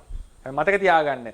දැන් අවදියෙන් ඉන්නේ. මේ හීනෙන් මේ වර්තමානයේ තියෙන හීනෙන් අවදි වෙච්ච දවසට තමයි ඔබට තේරෙන්නේ මේ කලින් දැක්ක හීනයක් කියලා. ඒ කියන්නේ මුලින්ම පළවෙනි හීනෙන් අවදි වෙනකොට දැන් හීන දෙකක් හීනයක් අතර හීනයනේ. පළවෙනියෙන් අවදි වෙනකොට ඔබ අවදි වුණා ඔබ දන්නවා දැක්ක හීනයක් කියලා. ඔබ දන්නවා දැක්ක හීනයක් කියලා. බයි තාම ඔබ ඉන්නේ හීනෙක. මේ හීනෙන් අවදි වෙනවා. දැන් අවදි වුණා. දැන් එදාට තමයි තේරෙන්නේ මම දැක්ක හීනයක් කියලා. හරිනේ? ඔබ සත්‍ය අවබෝධ කරපු දවසට ඔබ මේ හීනෙන් අවදි වෙනවා. එදාට තමයි දැනගන්නේ මේ දකින්නෙත් හීනයක් කියලා. හරි ලස්සනයි කතාවනේ. හරිම ලස්සනයි. ඒ කියන්නේ ආකර්ෂණීයයි. නමුත් ඒ වගේ දර්ශනයක් තියෙනවා නම් මේකට උත්තර දෙන්නට ඕනේ. මේ දර්ශනේ හැටි. සර්ව බලධාරී දෙවියෙක් පිළිගන්නකොට omnipresent, omniscient, omnipotent, සියල්ල දකින, සියල්ල කර හැකි, omnibenevolent, සියල්ල කෙරෙහි අතිශය කාරුණික, omnitemporal, හැම තැනම පවතින කාලයකදී, omnipresent, හැම තැනම හැම වෙලාවෙම ඉන්න. මෙන්න මේ කියන සාධක පහ ගේනවා සර්ව බලධාරී දෙවියන්ට. එකිනෙකට එකිනෙක පරස්පර විරෝධී වෙනවා. ඒ ලොකු තරක විතර ගියලා ඒක ඉතින් ඒක දිගට එනවා අන්තිමට. පවතිනට අමාරු වෙනවා. ඒක මම කතා කරන්න යන්නේ නැහැ. නික උදාහරණයකට කිව්වොත් omniscientයි omnipotentයි සියල්ල දකිනවා සියල්ල කළ හැකි. නෑ මේ හිතන omnibenevolent omnipotent සර්ව කාරුණිකයි සර්ව බල සම්පන්නයි. ලෝකේ අයහපත පවතී. ලෝකේ අනතුරු පවතී. සර්ව බල සම්පන්නයි නේ මේක නතර කරන්න පුළුවන් වෙන්න. හේතුව ඊළඟ කාරණාව සර්ව කාරුණික නම් අනිවාර්යෙන් නතර කළ යුතුමයි. ඇයි මිනිස්සු විනාශ වෙනකොට බලන්නේ?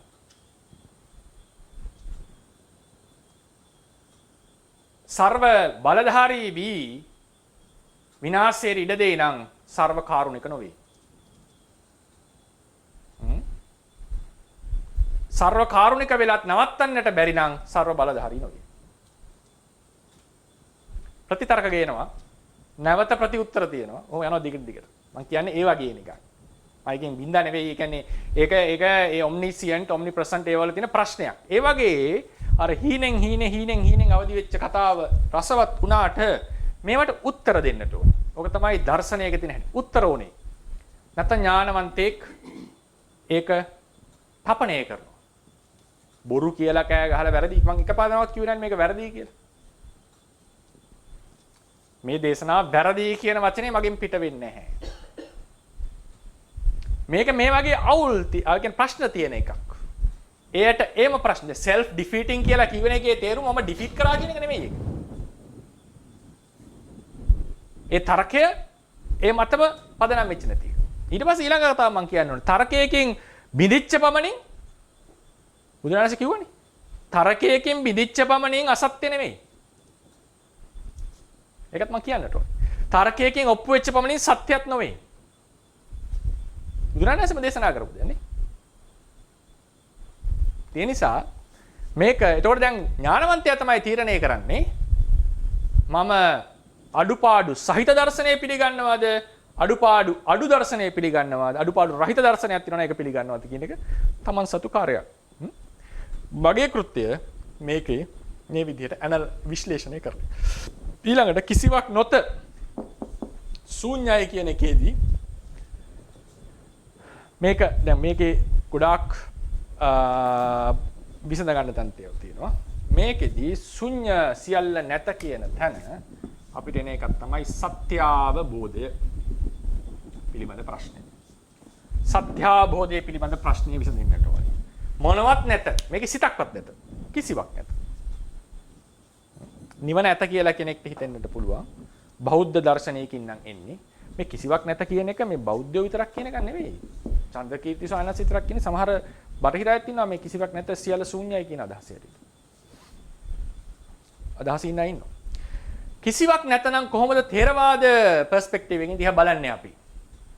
ථේරවාදීන් කොහොමද ඒක ඒ ප්‍රකාශනේ දරන්නේ? කොහොමද ඒකට මුහුණ දෙන්නේ? කොහොමද ඒක පිළිබඳ උත්තරයක් දෙන්නේ? යුක්තියක් හොයන්නේ. සියල්ල නැතනම් සියල්ල නැති බවනේ සත්‍ය. නේද? ඒ සියල්ල නැති බව සත්‍යයක් ලෙස අවබෝධ වෙන්නට නම් ඔබට අවබෝධ ඥානයක් තිබිය යුතුයි. නේද? අවබෝධය වෙන්න එපා මේ සියල්ල නැති බව සත්‍ය කියලා අවබෝධ කරන්න එපා. එන අවබෝධ ඥානයක් තිබිය යුතුයි. මේ ක්‍රමයේ හැටියට සියල්ල නැතනම් අවබෝධ ඥානයක් නැති විය යුතුයි. එන සියල්ල නැතිනම් සියල්ල නැති බව අවබෝධ කරන්න බෑ කවදාවත්. සියල්ල නැතිනම් සියල්ල නැති බව අවබෝධ කරන්න නොහැකි. අවබෝධය anu කුමක්ද? දෙවෙනි කරුණ. ඒකම අනුකරුණක්. සත්‍යාවබෝධය anu සත්‍යාවබෝධයක් අවශ්‍ය වෙන්නේ ඇයි? මෙතෙක්කල් අසත්‍ය සත්‍ය ලෙස පිළිගෙන ඉන්න කෙනාටයි. හෝ සත්‍ය අවබෝධ නොකළ කෙනාටයි. සත්‍ය අවබෝධයක් අවශ්‍ය වෙන්නේ අසත්‍ය සත්‍ය ලෙස පිළිගත්ත කෙනාට හෝ සත්‍යතාවම නොහැටිච්ච කෙනාට. ඒ කියන්නේ යා අසත්‍යයක පිහිටලා ඉන්නවා කියන එකයි. එහෙමනම් අසත්‍ය සත්‍ය ලෙස පිළිගත්ත මෝහය තිබිය යුතුයි ඉස්සල්ලාම. නැත්තම් කොහොමද කියන්නේ ඔබ සත්‍ය අවබෝධ කරන්න ඔය මෝහය අතහැරලා කියලා. මෝහය තිබිය යුතුයි. මේක දර්ශනේ නම් මෝහයක් නැහැ. මුලාවකුත් නැහැ. මොකක්වත් නැහැ ඒතකොට. සත්‍ය අවබෝධ කිරීමකුත් නැහැ. මුලාවකුත් නැහැ. self defeating arguments. අවසාන කරුණ. කිසිවක් නැත්නම් දැන් පැහැදිලි වෙනවා ඇති. තුන්වෙනි කරුණ, දෙවෙනි කරුණ අවසාන එක. බුදුන් බුද්ධත්වය බුද්ධ දේශනාව සියල්ල නැතිනම් බුදුවරයෙකුත් නැති විය යුතුයි. බුදුන්ගේ බුද්ධත්වයක් නැති විය යුතුයි. බුද්ධ දේශනාවකුත් නැති විය යුතුයි. ඕකනේ ගැඹුරින් විශ්ලේෂණය කරාම තියෙන්නේ. යම් කිසි අදහසක් ඉදිරිපත් වෙනකොට දැන් කාල වේලාව ඉවරයි. යම් කිසි අදහසක් ඉදිරිපත් වෙනකොට ඒක කවුද ඉදිරිපත් කරේ කියන එක වැදගත් නෑ. කවුද ඉදිරිපත් කරේ කියන එක. ඒ ඉදිරිපත් කරපු කරුණ නුවණින් විමසන්නට අපි හුරු වෙන්නට ඕනේ. ඒක විශ්ලේෂණය කරන්නට හුරු වෙන්නට ඕනේ. බුද්ධ දේශනාවත් විශ්ලේෂණය කරන්නට ඕනේ. ඒක නිකන් පරිපුච්ඡා කියලා තියෙන්නේ බුද්ධ වචනේ. පරිපුච්ඡා කියන්නේ ප්‍රශ්න කරනවා. ප්‍රශ්න කරනවා. විචිකිච්ඡා නීවරණ යටපත් කරන්නට තේරවාද අටුවාවේ දෙන එක්තරා ක්‍රමයක් තමයි ත්‍රිවිධ රත්නය කෙරෙහි ප්‍රශ්න කරන්නේ. මට තේරෙන්නේ නැහැ මොකද්ද මේ? මට තේරෙන්නේ නැහැ බුදුරණාහි කෙලෙස් නැසුවා කියන්නේ. ඇයි බුදුන්ට පූජා කරාම දානේ මහත්ඵල වෙන්නේ? මේ ප්‍රශ්න කිරීම කළ යුතුයි. ඒ නිසා තමයි ප්‍රශ්න කිරීම. ඒ නිසා අපි මේ වැඩසටහනේ ප්‍රශ්න අහන්නට අවස්ථාව දෙන්නේ. ඒකෙන් මම කියන්නේ අහන ප්‍රශ්න ඔක්කොටම මට උත්තර දෙන්න පුළුවන් කියලා. සමහර ඒවාට හොයලා බලලා උත්තර දෙන්නේ. සමහර ඒවා අහන්න පුළුවන් බැරි වෙන ඒවා. අනිවාර්යෙන් තියෙනවා. මොකද සියල්ල දැනගෙන ඉන්න ඕන නිසා.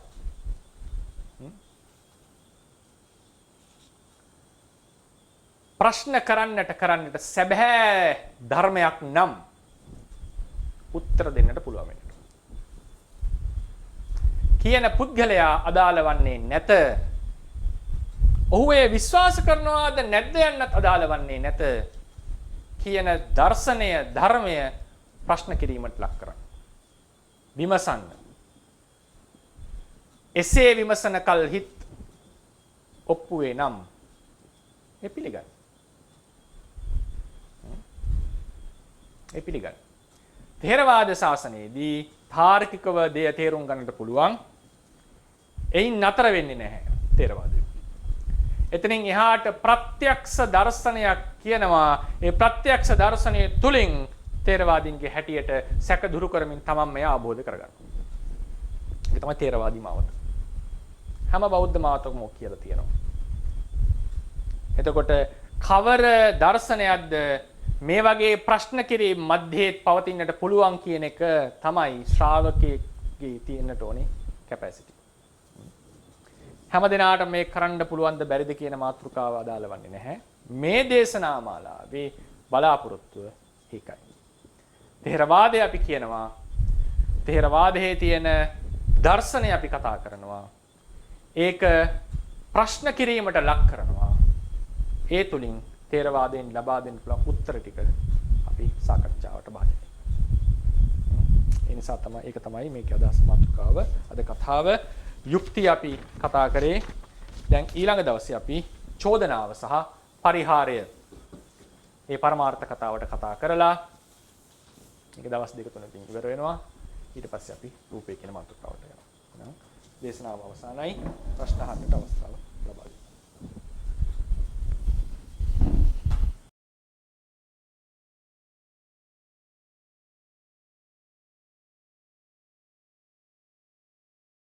අවසරය හඳුනන්නේ තෙරුවන් සරණයි. තෙරුවන් සරණයි. මගේ නම ධනුෂ්ක. තෙරුවන් සරණයි. මට ප්‍රශ්න තුනක් තියෙනවා. ඉතින් අහුවත් හඳුනන්නේ දැන් පරණ දර්ශනේ අපි කතා කරපු එකේදී මට තේරුණ විදිහට මේ සමු මනෝද්වාරයෙන් හටගන්න චිත්ත වීතියක් අපි කතා කරන සමූහග්‍රාහීක චිත්ත වීතිය කියලා. හඳුනන්නේ ඒකද අපි ප්‍රඥප්තිය කියලා මෙහෙමයි පරමාර්ථ ධර්ම ගොඩක් වෙනම දෙයක් ලෙස හිතීමයි ප්‍රඥප්තිය. පරමාර්ථ ධර්මයෝ පරමාර්ථ ධර්ම ලෙසම පරමාර්ථ ධර්ම සමූහය පරමාර්ථ ධර්ම සමූහයක් ලෙස දැනගත්තොත් ඒක පරමාර්ථ අරමුණක්මයි. ඒ වෙනස දැනගන්න. පරමාර්ථ ධර්ම සමූහයක් දැන් අපි කියන්නේ රූප සමූහයක් තියෙනවනේ අපි.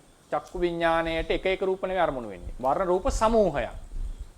ඒ වර්ණ රූප සමූහයක් වූ පමණින් ඒක ප්‍රඥප්තියක් වන්නේ නැහැ.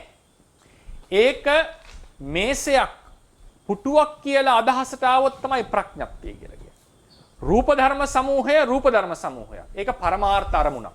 හැබැයි එතන තියෙනවා ඝණය. ඒ නිසා තමයි මම කිව්වේ ඝණය කියන වචනයෙන් කියවෙන්නේ ප්‍රඥප්තියක්. හරිනේ? නමුත් පරමාර්ථ ධර්ම සමූහයත් ඝණය ලෙස භාවිතා කරන තැන් තියෙනවා.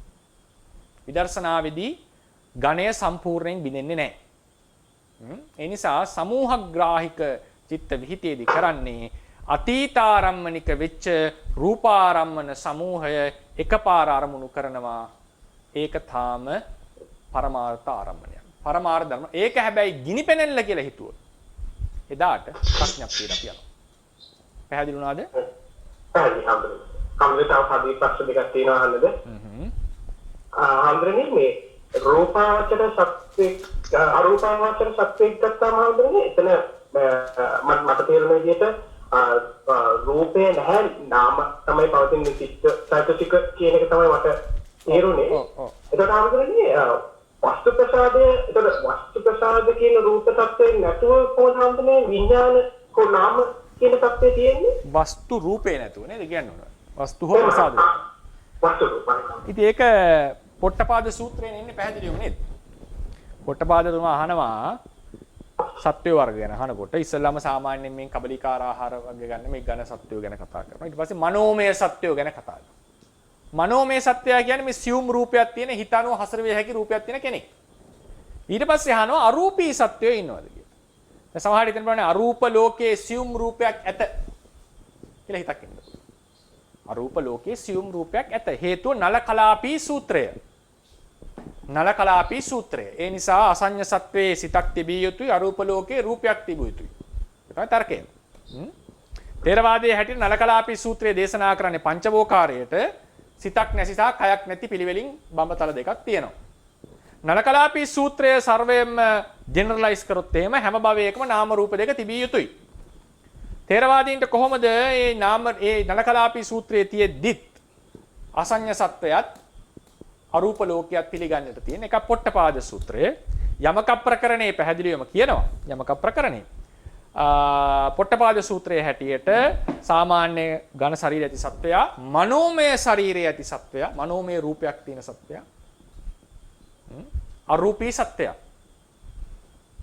අරූපී කියන වචනේ එන්නේ රූපයක් නැත අරූපී කියන්නේ සියුම් රූපයක් කියන එක රූපයක් නැත කියන එක අයන්නේ අර්ථ තියෙන්න පුළුවන් සමහරලාට කුඩා අර්ථය තියෙන්න පුළුවන් මම නැහැ කියන්නේ ඒක අල්ප අර්ථය මොකද එතන ගන්නෙ නැහැ කියන අර්ථය අසඤ්ඤ සත්‍යය පිළිගන්නට තියෙන ප්‍රධානම සාධක කීපයක් තියෙනවා. ඒකේ එකක් තමයි දීඝනිකායන සාරිපුත්තු සාංශ කියන සංගීති සූත්‍රය. අත්ති ආවසෝ සත්තා අවේදනෝ අසඤ්ඤිනෝ. වේදනාවක් නැති සංඥාවක් නැති සත්වයෝ ඉන්නවා. වේදනාවක් නැති සංඥාවක් නැති සත්වයෝ ඉන්නවා. ඔය විඥානට්ඨිති කතාවේ මහා නිදාන සූත්‍රයක පැහැදිලි ඒක ඊටාම් පැහැදිලි වෙනවා. යමක ප්‍රකරණයට આવත් ඒක උත්තරේ නිම්ම තියෙනවා. සූත්‍රානුසාරයෙන් බැලුවොත් දස සංගීති සූත්‍රය ප්‍රධානම සාධකය. වේදනාවක් නැති සංඥාවක් නැති සත්‍යය. එතකොට එහෙමනම් වේදනාවකුත් නැහැ සංඥාවකුත් නැහැ. එහෙනම් කියන්න වෙන්නේ යාට සංස්කාර විඥානස්කන්ධ දෙක විතරක් තියෙන සත්‍යයක් කියලා කියන්න වෙනවා.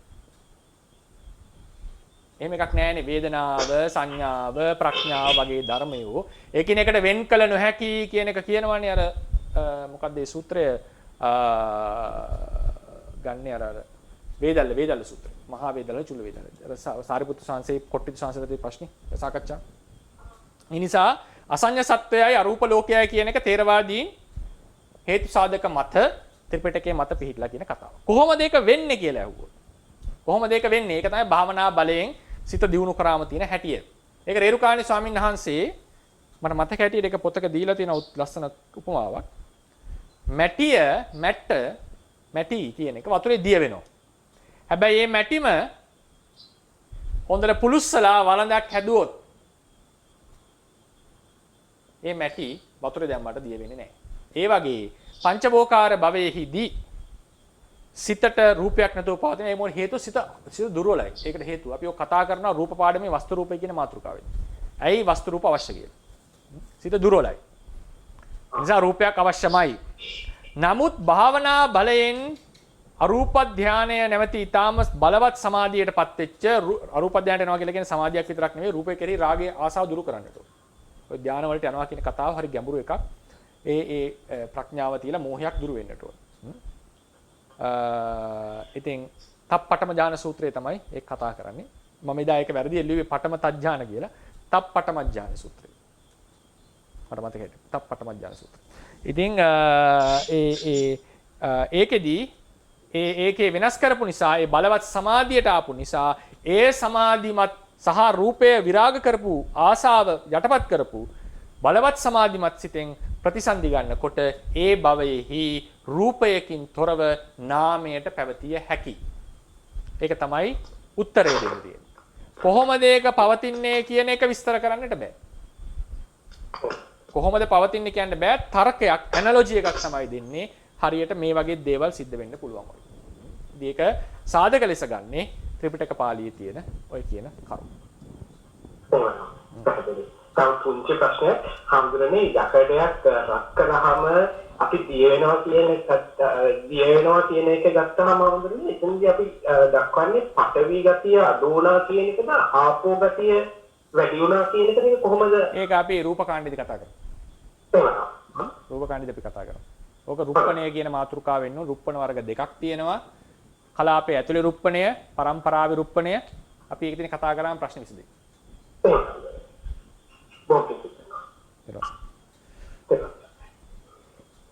ඉරෝන්තරයි ස්වාමීන් වහන්සේ. පෙරවසන්නයි.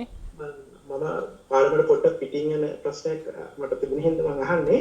දැන් අපි මිනිස්සෙක් කියලා කියන්නේ උසස් මනසක් තියෙන කියලා මුලින් අපි කියන්නේ. ඔව්. එතකොට මේ බුද්ධාගමේදී මේ මොලේ ගැන මේ සාමාන්‍යයෙන් අර කුණප වලට විතරක් කතා කරාට වෙනම කතා කරන්නේ නැහැ. අපි සාමාන්‍යයෙන් දන්නවා සත්ත්ව ලෝකේ වැඩියම මොලයක් තියෙන මිනිසා කියලා. එතකොට ඒක ගැන පොඩි විග්‍රහයක් කරනවා නම් ඒක මම විඥානය කියන මාතෘකාව කතා කරනකොට ආරම්භයක් ලෙස කතා කරන්නට ඉන්නේ. ඉතින් සමහර විට මේක බුදුදහමට ප්‍රධානම එන්ට්‍රන්ස් එකක් වෙන තැනක් වෙන්න පුළුවන් සමහර කෙනෙක්ට. ඒ නිසා ප්‍රශ්නේ අහපින්න මම විස්තරයක් ගන්නම්. කොහොමද ඒකට බුදුදහමෙන් අපි විස්තර දෙන්නේ කියලා. නමුත් මේක විඥානය කියන මාතෘකාව එනකොට මම ආරම්භයක් ලෙස ටිකක් දීර්ඝව කතා කරන්න බලාපොරොත්තු වුණා. එදාටත් අපි කතා කරමු. හරිනේ? මොකද හේතුව සමහර ලාවට ඒක ඒ ප්‍රශ්නේ එන එක සාධාරණයි. ඒක එන්නට ඕනේ. ඒක තමයි සමයාන්තර දැනුම එක්ක බුදුදහම විශ්ලේෂණය කරනවා කියන එක. බුදුදහමේ ප්‍රශ්න කරන්න තැන් තියෙනවා. පෘථිවියේ මුලින්ම සත්වය ඇති වෙච්ච එකයි අපිට තියෙන සමයාන්තර දැනුමත් එක්ක කොහොමද මේක අපි තේරුම් ගන්නේ? Big Bang Theory and අපි කියන්නේ අග්ගඤ්ඤ සූත්‍රය. ඊට පස්සේ මනුස්ස පරිණාමවාදය සහ බුදුදහමේ කියවෙන මානව පරිණාමය. මොළය සහ සිත. විතාම වැදගත් මාතෘකාව. මතක තියාගන්න ඕනේ ඒ මාතෘකා විද්‍යාත්මකව ගත්තම දැන් විද්‍යාව කියන මේන් ස්ට්‍රීම් එකයි බුදුදහම කියලා එකක් තියෙනවා. ඒක බුදුදහම ලෝකයේ තියෙන ප්‍රධාන ස්ට්‍රීම් එකක් නෙවෙයි. මොකද බුදුදහම අදහන්නේ ලෝකේ පස්වෙනි කොටසනේ. වැඩිපුරම ඉන්නේ ක්‍රිස්තියානි ධර්මය, ඉස්ලාම් ධර්මය, හින්දු ධර්මය, ආගම් නැති පිරිස, බෞද්ධ පිරිස. ඒ බෞද්ධ පිරිසනොත් 50%කට වැඩි ඉන්නේ මහායාන. 40 ගණන් තමයි තේරවාදී. නේද? 40 ගණන් තේරවාදී. ඒ බෞද්ධ පිරිස අතර. එතකොට ඒක නිසා මේ ප්‍රශ්නේ එනවා කියන එක අතිශයින්ම සාධාරණයි. ඒක විය යුතුයි. ඒවා විටින් විට මම ඒ නිසා තමයි ඔය සමහරවිට දේශනාවේදී මම විද්‍යාත්මක තොරතුරු කතා කරන්නේ. ඒකට හේතුව අපිට ඒක අවොයිඩ් කරලා යනවා කියන අපි වෙනම ලෝකයක ජීවත් වෙනවා වගේ. ඉතින් මේ දැන් තියෙන ටැන්ජිබල් දේ අපි කතා කරන්න වෙනවා. ඒකෙන් කියන්නේ විද්‍යාව ඔප්පු කරනවත් විද්‍යාවට බර වුණා කියන එකවත් නෙවෙයි. බුදුරජාණන් වහන්සේ ඒ කාලේ කතා කරේ වේදයේ තියෙන තොරතුරු සහ ඒවට එක්කනේ කතා කරලා තියෙන්නේ. ආත්ම සංකල්පය. එහෙමනේ කතා. ඒව වැදගත් ලිබරේෂන් එකට. නමුත් ඒවා සාකච්ඡාට භාජනයකට දැන් මම දෙසටක් මිත්‍යා දෘෂ්ටිය කතා කරලා තියෙනවා. ඒතර ඒ නිසා ඔය ප්‍රශ්නය එන්නට ඕන එකක්. ඒකෙන් මම මේක සියල්ල තේරුම් ගත්ත කෙනෙක් නෙමෙයි. මීට වඩා මට වඩා මේක දස්සර විස්තර කරන්න පුළුවන් අය මේ සභාවෙත් ඉන්න පුළුවන්. නමුත් මම මේ ප්‍රශ්නේ අහපු නිසා බුදුදහමේ හැටියට කොහොමද ඒක අපි විස්තර කරන්නේ? දලව විස්තර කරගමු. ඒකෙදී අපි ගත්තොත් එතන තියෙන ක්‍රම දෙක මොළය සහ සිත. මේක ඔප්පු කිරීමක් නෙවෙයි. මොළය තමයි අරමුණු ගැනීම, අරමුණු හිතීම කියන එක විද්‍යාව අපි කතා කරන දෙයක්. ඒක කියන්නේ නියුරෝ සයන්ස්, බ්‍රේන් සයන්ස් කියලා කියන්නේ. ඒතර මම කියන්නේ ඒකෙම ඇතුලේ තියෙන ප්‍රශ්න දෙකක්. The Big Bang Theory එකට තියෙන ප්‍රශ්න තමයි thermodynamics වල තියෙන දෙවෙනි රූල් එක entropy කියන එකත් එක්ක Big Bang විස්තර කරගන්න බැරි එකක්. ඊට පස්සේ problem of horizon. ඒ වගේ තියෙනවා ඒවා විස්තර කරගන්න බැරි ප්‍රශ්න ටික. ඒ වගේ මොළයේ සම්බන්ධයෙන් තියෙන ඊටාම වැදගත් දාර්ශනික කතාව මම කියන්නම්. ඒක සමහර අය දන්නවා අනිවාර්යයෙන්. මෙතන ගොඩාක් ඒ ගැන අධ්‍යයනය කරපු වෛද්‍යවරු පවා ඉන්නවා. ඒ කට්ටියට තේරෙනවා ඇති. ඉතින් මේක සම්බන්ධයෙන් තියෙන දාර්ශනික පැත්තේ ජීව විද්‍යාත්මක නෙමෙයි දාර්ශනිකව තියෙන ප්‍රධානම ගැටලු දෙක තමයි පළවෙනි එක තමයි subjective experience. අනිත් එක තමයි free will. ඒක විසඳ ගන්නට බෑ. විසඳන්නට බෑ. සමහර අයගේ අදහස කවදාවත් විසඳන්නට බෑ. විසඳලත් නැහැ කවදාවත් විසඳන්න බෑ කියන එක තමයි. කොහොමද අපි බුද්ධාමත් එක්ක එන්නේ ඒකට කියන එක අපි ඊට පස්සේ කතා කරමු. ඔබතුමා කිව්වා හරි මොළයේ කරගදින කුණප කොටාසයක් ලෙස පමණයි. නමුත් පළවෙනි දේ කියන්නේ රූපේ දායකත්වය. රූපේ නෙමෙයි. මොළය කියලා හිතන්න කියන එක මම රූපයක් කියලා කියන පොදුවේ. බුදුදහමේ රූප නිසා නාමයෙන් සිත. රූපේ දායකත්වය සිතට තියනවා කියන එක බුදුදහමේ පිළිගන්නවද? පැහැදිලිවම පිළිගන්නවා. රූපයක් නැතුව පංචභෝකාර භවයේ සිතට පවතින්නට බෑ. රූපේ බලපෑම දැඩිවම තියෙනවා. ඒ නිසා ඔළුවට පහරක් වැදුනම පිස්සු වෙන කතා, ඒ අමතක වෙන කතා. ඒ බුදුදහමේ ප්‍රායෝගික දේවල් නේ. ඒවා ප්‍රතික්ෂේප කරන්න පිළිගන්නේ නැහැ. ඒ ප්‍රායෝගික ඇස් දෙකට දකින්න පුළුවන් දේ. තේරවාද දහමේ තියෙන ඒකට මම රිටන් එවිඩන්ස් එකක් ලෙස කියන්නම්. අටුවාවේ තියෙනවා මේක විද්‍යාත්මකව පුණාද නැද්ද කියන එක වෙනම කතාවක්. මේකෙන් ගන්න තේරවාදීන්ගේ ආධ්‍යාසය අදහස කියන එක ගන්න. පිත වර්ග දෙකක් තියෙනවා බද්ධ පිත සහ අබද්ධ පිත. ඒ කියනවා අබද්ධ පිත පිතුනම අබද්ධ පිත කිපුනම සම්මෙලාව කර නිකන් මනසේ ඉන්ස්ටැබිලිටියක් අස්ථාවර භාවයක් එනවා. එක එක වෙලාවට නිකන් අර ටිකක් පිස්සු වගේ වැඩ කරන්නේ සමහරවල්. ටිකක් අර තේරෙනවා අපි කියනවා සාමාන්‍යයෙන් කියනවා මෙයා අවුට් ගිහිල්ලා කියලා. නේද? ඒ වගේ සමහර ඒවා වෙනවා බද්ධ පිත අබද්ධ පිත කියනවා. හැබැයි කියනවා තේරවාද අටුවාවේ මේ කියන්නේ විනය අටුවාවේ බද්ධ පිට කිපුණොත් බද්ධ පිට කියලා තියෙන පිට කියලා කියන්නේ මේ ඇතුලේ තියෙන පිත්තාශය ඇතුලේ තියෙන ගැඹුරෙන් තියෙන එක. ඒක කිපුණොත් සුවකල නොහැකි උමුතු බවක් ඇති වෙනවා ඒ ජීවිතේ.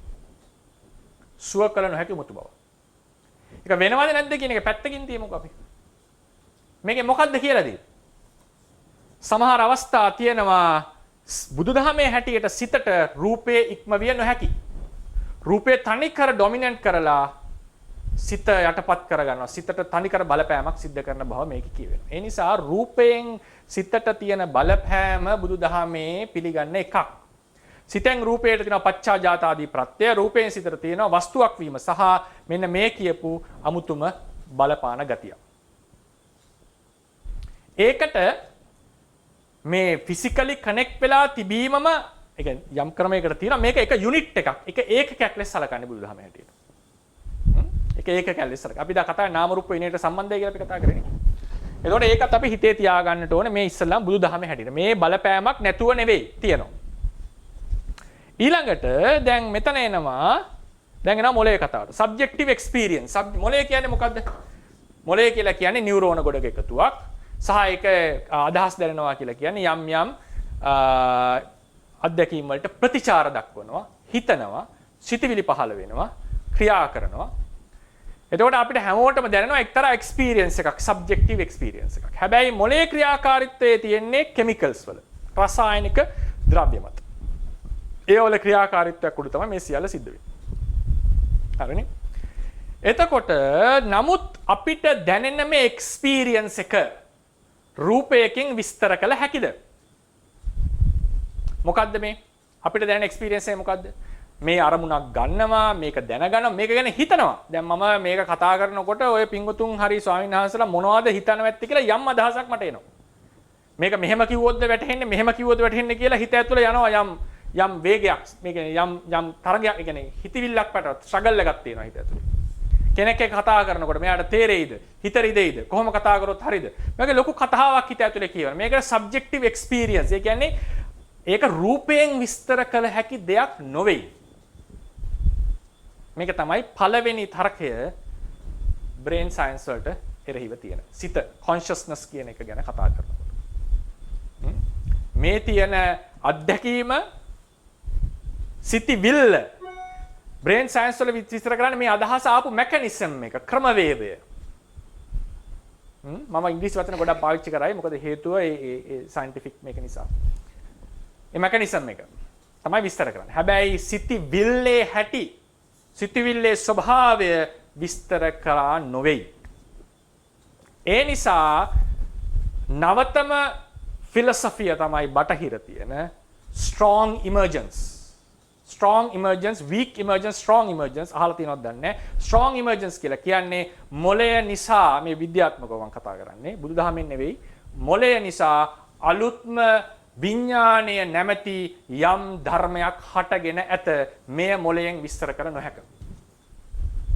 ඒක strong emergence. උදාහරණයකට particle physics වලින් අපිට mechanism එක හදන්න බෑ evolution වලට. ඒක වෙනම තලයක්.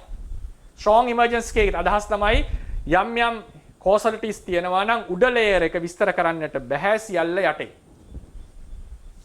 යටේකින් සම්පූර්ණයෙන් උඩට එන්නට බෑ. උඩ එක බලලා ප්‍රත්‍යක්ෂ අත්දැකීමක් තියෙනවා ඊළඟට යටේකට එන්න වෙන්නේ. මේක ਸਰව සම්පූර්ණයෙන් විස්තර කරන්න බැරිය. ඒ නිසා subjective experience කියන එක විද්‍යා neuroscience වලත් හරියට විස්තර කරගන්න බැරි ලොකු ඩිබේට් එකක් ගැන කතාවක්. ඊළඟට free will කියලා කියන්නේ අපිට නිදහස තියෙනවා අපේ අදහස් අනුව ක්‍රියාත්මක වෙන්න. ඒක ෆ්‍රී විල් එක කියන්නේ.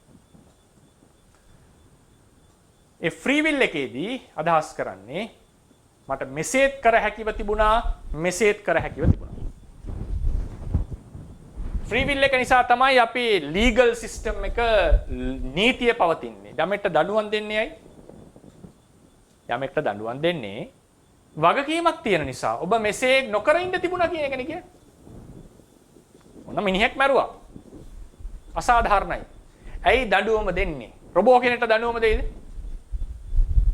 නෑනේ. මොකද ඒක වැඩ කරනවා. වාහන දැන් ගිහිල්ලා වාහනේ හැප්පුණොත් වාහනේට දඬුවම් දෙන්නේ මිනිස්සයාට. මිනිස්සු වාහනේ අරන් හිරේ දාන්නේ නැනේ කොහොමද? ඇයි ඒ වාහනේට ෆ්‍රී විල් කියලා එකක් නැහැ. ඒක අර පදවපු විදියට ඇක්සලරේට් කරපු දෙක යනවා ඔහි. නැත්තම් කියනවා වාහනේනේ මැරුවේ මම නෙවෙයිනේ කියලා මිනිහ තරක කරොත් කොහොමද? වාහනේට දඬුවම දෙන්න කියලා. ඒකේදී ඒකට විඥානයක් මොකක්වත් එකක් ෆ්‍රී විල් එකක් නැහැ. එයාට බෑ ඔබ මිනිහෙක් ඉන්නවා කියලා එයා හැරෙන්නේ නැහැ අනිත් පැත්තට. එයා බ්‍රේක් එක ගහන්නේ නැහැ. එයාට එහෙම හැකියාවක් නැහැ. ඒ නිසා ෆ්‍රී දඬුවම් දෙන්නේ මිනිස්සයාට තියෙන choice එකක්. දැන් බලන්න නියුරෝසයන්ස් වලට දාලා. brain is a closed system. වැහිච්ච දෙයක්. closed system එකක් කියලා කියන්නේ මේ හැමතිස්සෙම මේක flux එකක නෙවෙයි තියෙන්නේ. ඇතුළට එනවා එළියට යනවා නෙවෙයි. මේකේ තියෙන රසායන මට්ටම් දේවල් නියතයි. යම් යම් ආහාර පාන ගැනීමෙන් උඩපල්ල යන්නට පුළුවන්. සංඛ්‍යාව නියුරෝන වල අඩු වැඩි වෙන්නට පුළුවන්. ඒක වෙනම දෙයක්. නමුත් මේක යම් කිසි මටීරියල් වස්තු වල තියෙන දෙයක්. දේවල් වල. බටහිර දර්ශනයේ හැටියට මටීරියලිසම් වලදී රූපය නම් හැමතිස්සෙම තියෙන්නේ. රූපේ නම් හැමතිස්සෙම තියෙන්නේ. ඒක කියනවා causality හේතුඵලය කියලා එකක්. බටහිර කතා කරන හේතුඵලය අපි කතා කරන එක නෙවෙයි. අපි ඇතුළත් අපි කියන්නේ මේක නිසා මේක හටගත්තා. මටීරියලිසම් වල තියෙන හේතුඵලය තමයි භෞතිකවාදයේ තියෙන හේතුඵලය තමයි මේක ඇවිල්ලා හැප්පුණා මේක යනවා. හැම භෞතික ඵලයක්ම යම් භෞතික හේතුවක් නිසා තීරණය වී ඇත. අපිට කියන්න පුළුවන් මේක ඇවිල්ලා වදින කෝණය අනුව මෙහෙ කොහෙටද විසි වෙන්නේ කියලා. අපි ඉගෙන ගන්නවනේ නේද? ෆිසික්ස් වලදී. ප්‍රක්ෂිප්ත කියලා ඉගෙන ගන්නවා, ඝට්ටනයේදී වෙන මේවා ඉගෙන ගන්නවා නේද? ඒක මනින්නට පුළුවන්, ප්‍රෙඩික්ට් කරන්න පුළුවන්. දැන් උල්කාපාතයක් එනකොට පෘථිවියට කොතනද වැටෙන්නේ කියන එක යම් ඇකියුරසි එකකින් කියන්න පුළුවන්. මොකද ඒක එන විදිහ අපිට පොඩි වෙනස්කමක් කරගන්න යනවා අනිත් පැත්තට. මේ තමයි භෞතිකවාදයේ ලක්ෂණ. මොලේ යනු භෞතික දෙයක්. රසායන යනු භෞතික දෙයක්. බැරි වෙලා හරි ඔන්න හිතන්න යම්කිසි අරමුණක් ආවොත් යම්කිසි දෙයක් ආපු වෙලාවට මිනිස්සෙක් දැන් රියැක්ට් කරලා මැරුවා කියන්නකො. මේක භෞතිකම දෙයක් නම් මොලේ නම් මොකද වෙලා තියෙන්නේ යම්කිසි රසායනික ක්‍රියාවලියක් මෙතන සිද්ධ වෙලා ඒ අණුව ගිහිල්ලා මැරුවා. අතිශය දියුණු තාක්ෂණයක් තිබුණොත් අතිශය දියුණු තාක්ෂණයක් තිබුණොත් කියන්න පුළුවන් මේකේ තියෙනවා වෙන ප්‍රතිතර්ක මේ ඔක්කොම කතා කරන්න දෙන්නේ ප්‍රශ්නේ අපිට මම කියන්නේ උත්තරේ. නැත්නම් මේක ගොඩක් අයට සමහරට නීරස වෙන්නට පුළුවන්. නමුත් ප්‍රශ්නයක් ආපු නිසා සහ වැදගත් නිසා බොහෝ අයට මම ප්‍රශ්න අහන්නේ. මොකද මේක ලොකු ඩිබේට් එකක් තියෙන දෙයක් බුදුදහමට. එතකොට දැන් මේකේ තියෙනවානේ යම් රසායන ද්‍රව්‍ය ටික. අතිශය රසායන මේ තාක්ෂණයක් ආවොත් අපිට මේ බිලියන ගාණක් තියෙන නියුරෝන්ස් ටික ගණන් කරලා තියෙන සියලු කෙමිකල්ස් ටික ගණන් කරලා ඒ මෙකනිසම් එක හදලා අපිට ඇල්ගොරිතම් එකක් නැත්නම් රටාවක් නිර්මාණය කරන්නට පුළුවන්.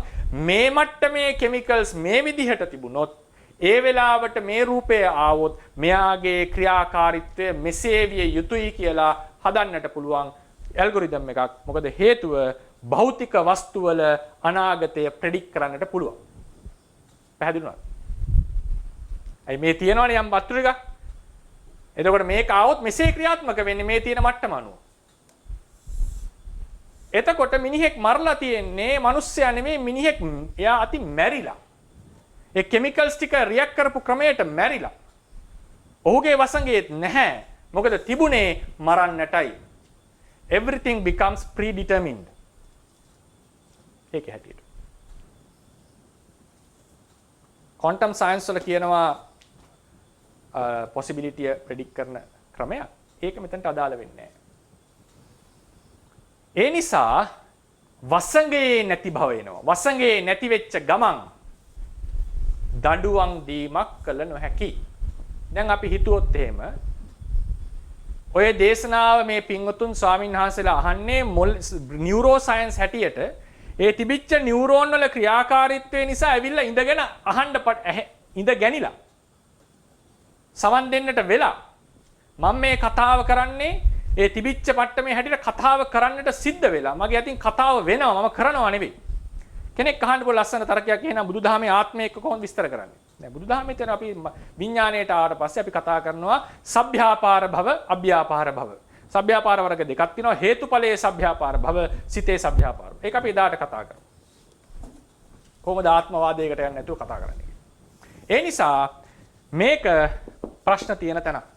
බටහිර දර්ශනයේ තියෙන අදහස තමයි දැන් සාමාන්‍ය බටහිර අයත් කියන මේක ස්ට්‍රෝං ඉමර්ජන්ස් වෙන්න ඕනේ නැත්නම් ෆ්‍රී විල් එක නැති වෙනවා මේක සාමාන්‍යයෙන් අපි අත්දකින්න එකක් සබ්ජෙක්ටිව් එක්ස්පීරියන්ස් එක අපි අත්දකින්න දෙකක් එහෙනම් මේක මොලයට අමතරව වෙනම දෙයක් තිබිය යුතුයි සිත කියලා මේක තමයි බටහිර දර්ශනය කොහොමද අපි සිතයි මොලේ අතර සම්බන්ධය විස්තර දැන් යනවා ප්‍රායෝගික ප්‍රශ්නෙට අපි දන්නවා මොලේ යමාර කැලි ඉවත් කරාම අපිට සිතේ සමහර ඇබිලිටිස් නැති වෙනවා මතකයේ දුර්වල වෙනවා ගණිතමය හැකියාව නැති වෙනවා දර්ශනමය හැකියාව නැති වෙනවා. චින්තාමය හැකියාව දුර්වල වෙනවා.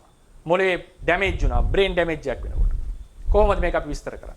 අපි කිව්වා දැන් එනවා බුදුදහම පැත්තට. සිත සහ රූපය අතර ලොකු සම්බන්ධයක් තියෙනවා. රූපය සහ සිත අතර සම්බන්ධයක් තියෙනවා. බද්ධ පිට කිපුණාම මේ හදේ වස්තුවේ තියෙන හිත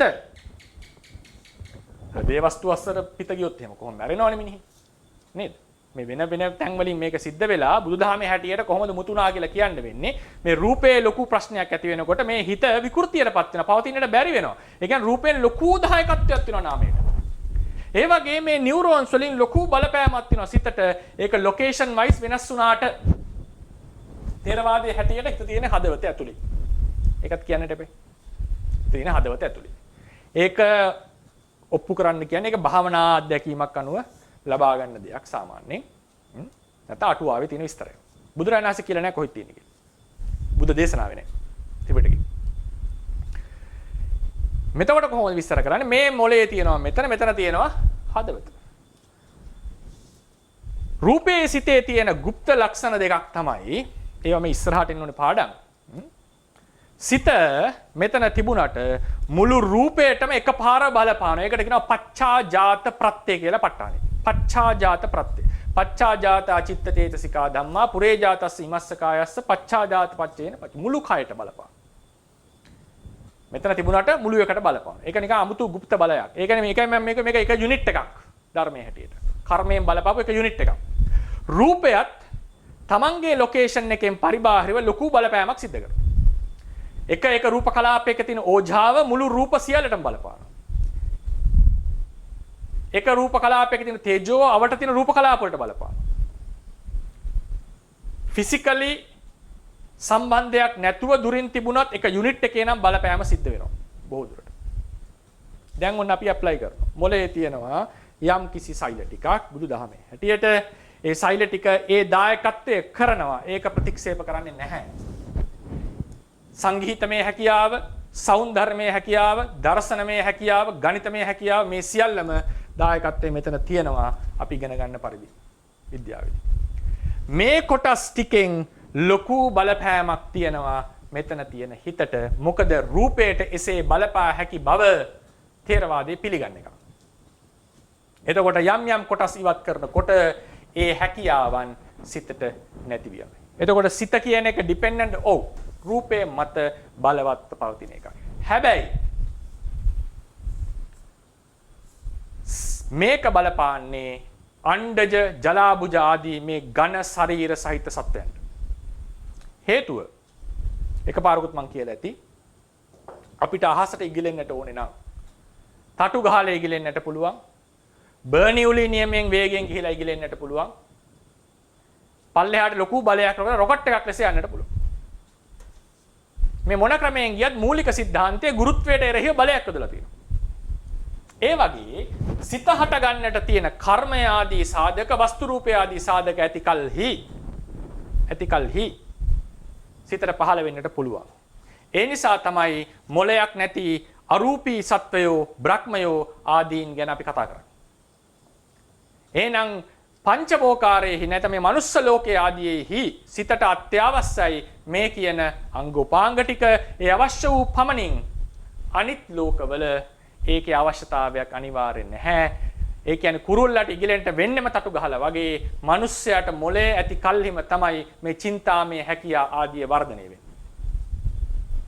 එනිසා ලොකු බලපෑමක් මොලේ තියෙනවා. නමුත් මොලය නෙවෙයි සිත තේරවාදයේ හැටියට මොලේ බලපෑමට අතිශයින්ම භාජනය වෙච්ච දෙයක්. හැබැයි ඒක වළංගු වෙන්නේ මනුස්ස තිරස්චාන ආදී සත්වයන්ට. එතන මොලේ ප්‍රමාණය අඩු වැඩි වෙනකොට මේක ලොකුවට බලපාන. ඒ නිසා තමයි කුඩා කාලයේ හැකියාවන් වර්ධනය වෙච්ච වෙලාවේ හැකියාවන් මේවල බලපෑම සිද්ධ වෙන්නේ. ඒ නිසා ඒ යෝනියට ඒ සත්ත්ව නිකායට කුඩා මොලය ලොකු මොලය ආදී සිද්ධ වෙනකොට ඒ බලපෑමත් පැහැදිලිවම තියෙනවා. ඒ නිසා සත්තුන් අතර ඉන්ටෙලිජන්ස් වල ලොකු වෙනස්කම් සිද්ධ වෙනවා. මේ විදිහට තමයි පෞද්ගලිකව මට උත්තරයක් දෙන්නට පුළුවන් මොලේ සහ සිතේ බලපෑම ගැන. එතනින් ඉදිරියේදීත් අපි යම් දේවල් කතා කරන්න සූදානම්. ඔය කතා කරන්නට සිද්ධ වෙයි. මෙලස්පත් කරගන්න තිබුණා වූ කුසල සම්භාරය තව තවත් ධර්මඥාන භාවනාඥාන දියුණු කරගෙන නිවනින් සැනසෙන්නටම හේතුපනිශ්‍රේ වේවා. තව තවත් බුද්ධ ශාසනයේ චිරස්ථිතිය පිණිසම උපකාර වේවා කියලා අපි ප්‍රාර්ථනා කරමු. බුද්ධ ශාසනං චිරන් තිට්ඨතු බුද්ධ ශාසනං චිරන් තිට්ඨතු බුද්ධ ශාසනං චිරන් තිට්ඨතු සාදු සාදු සාදු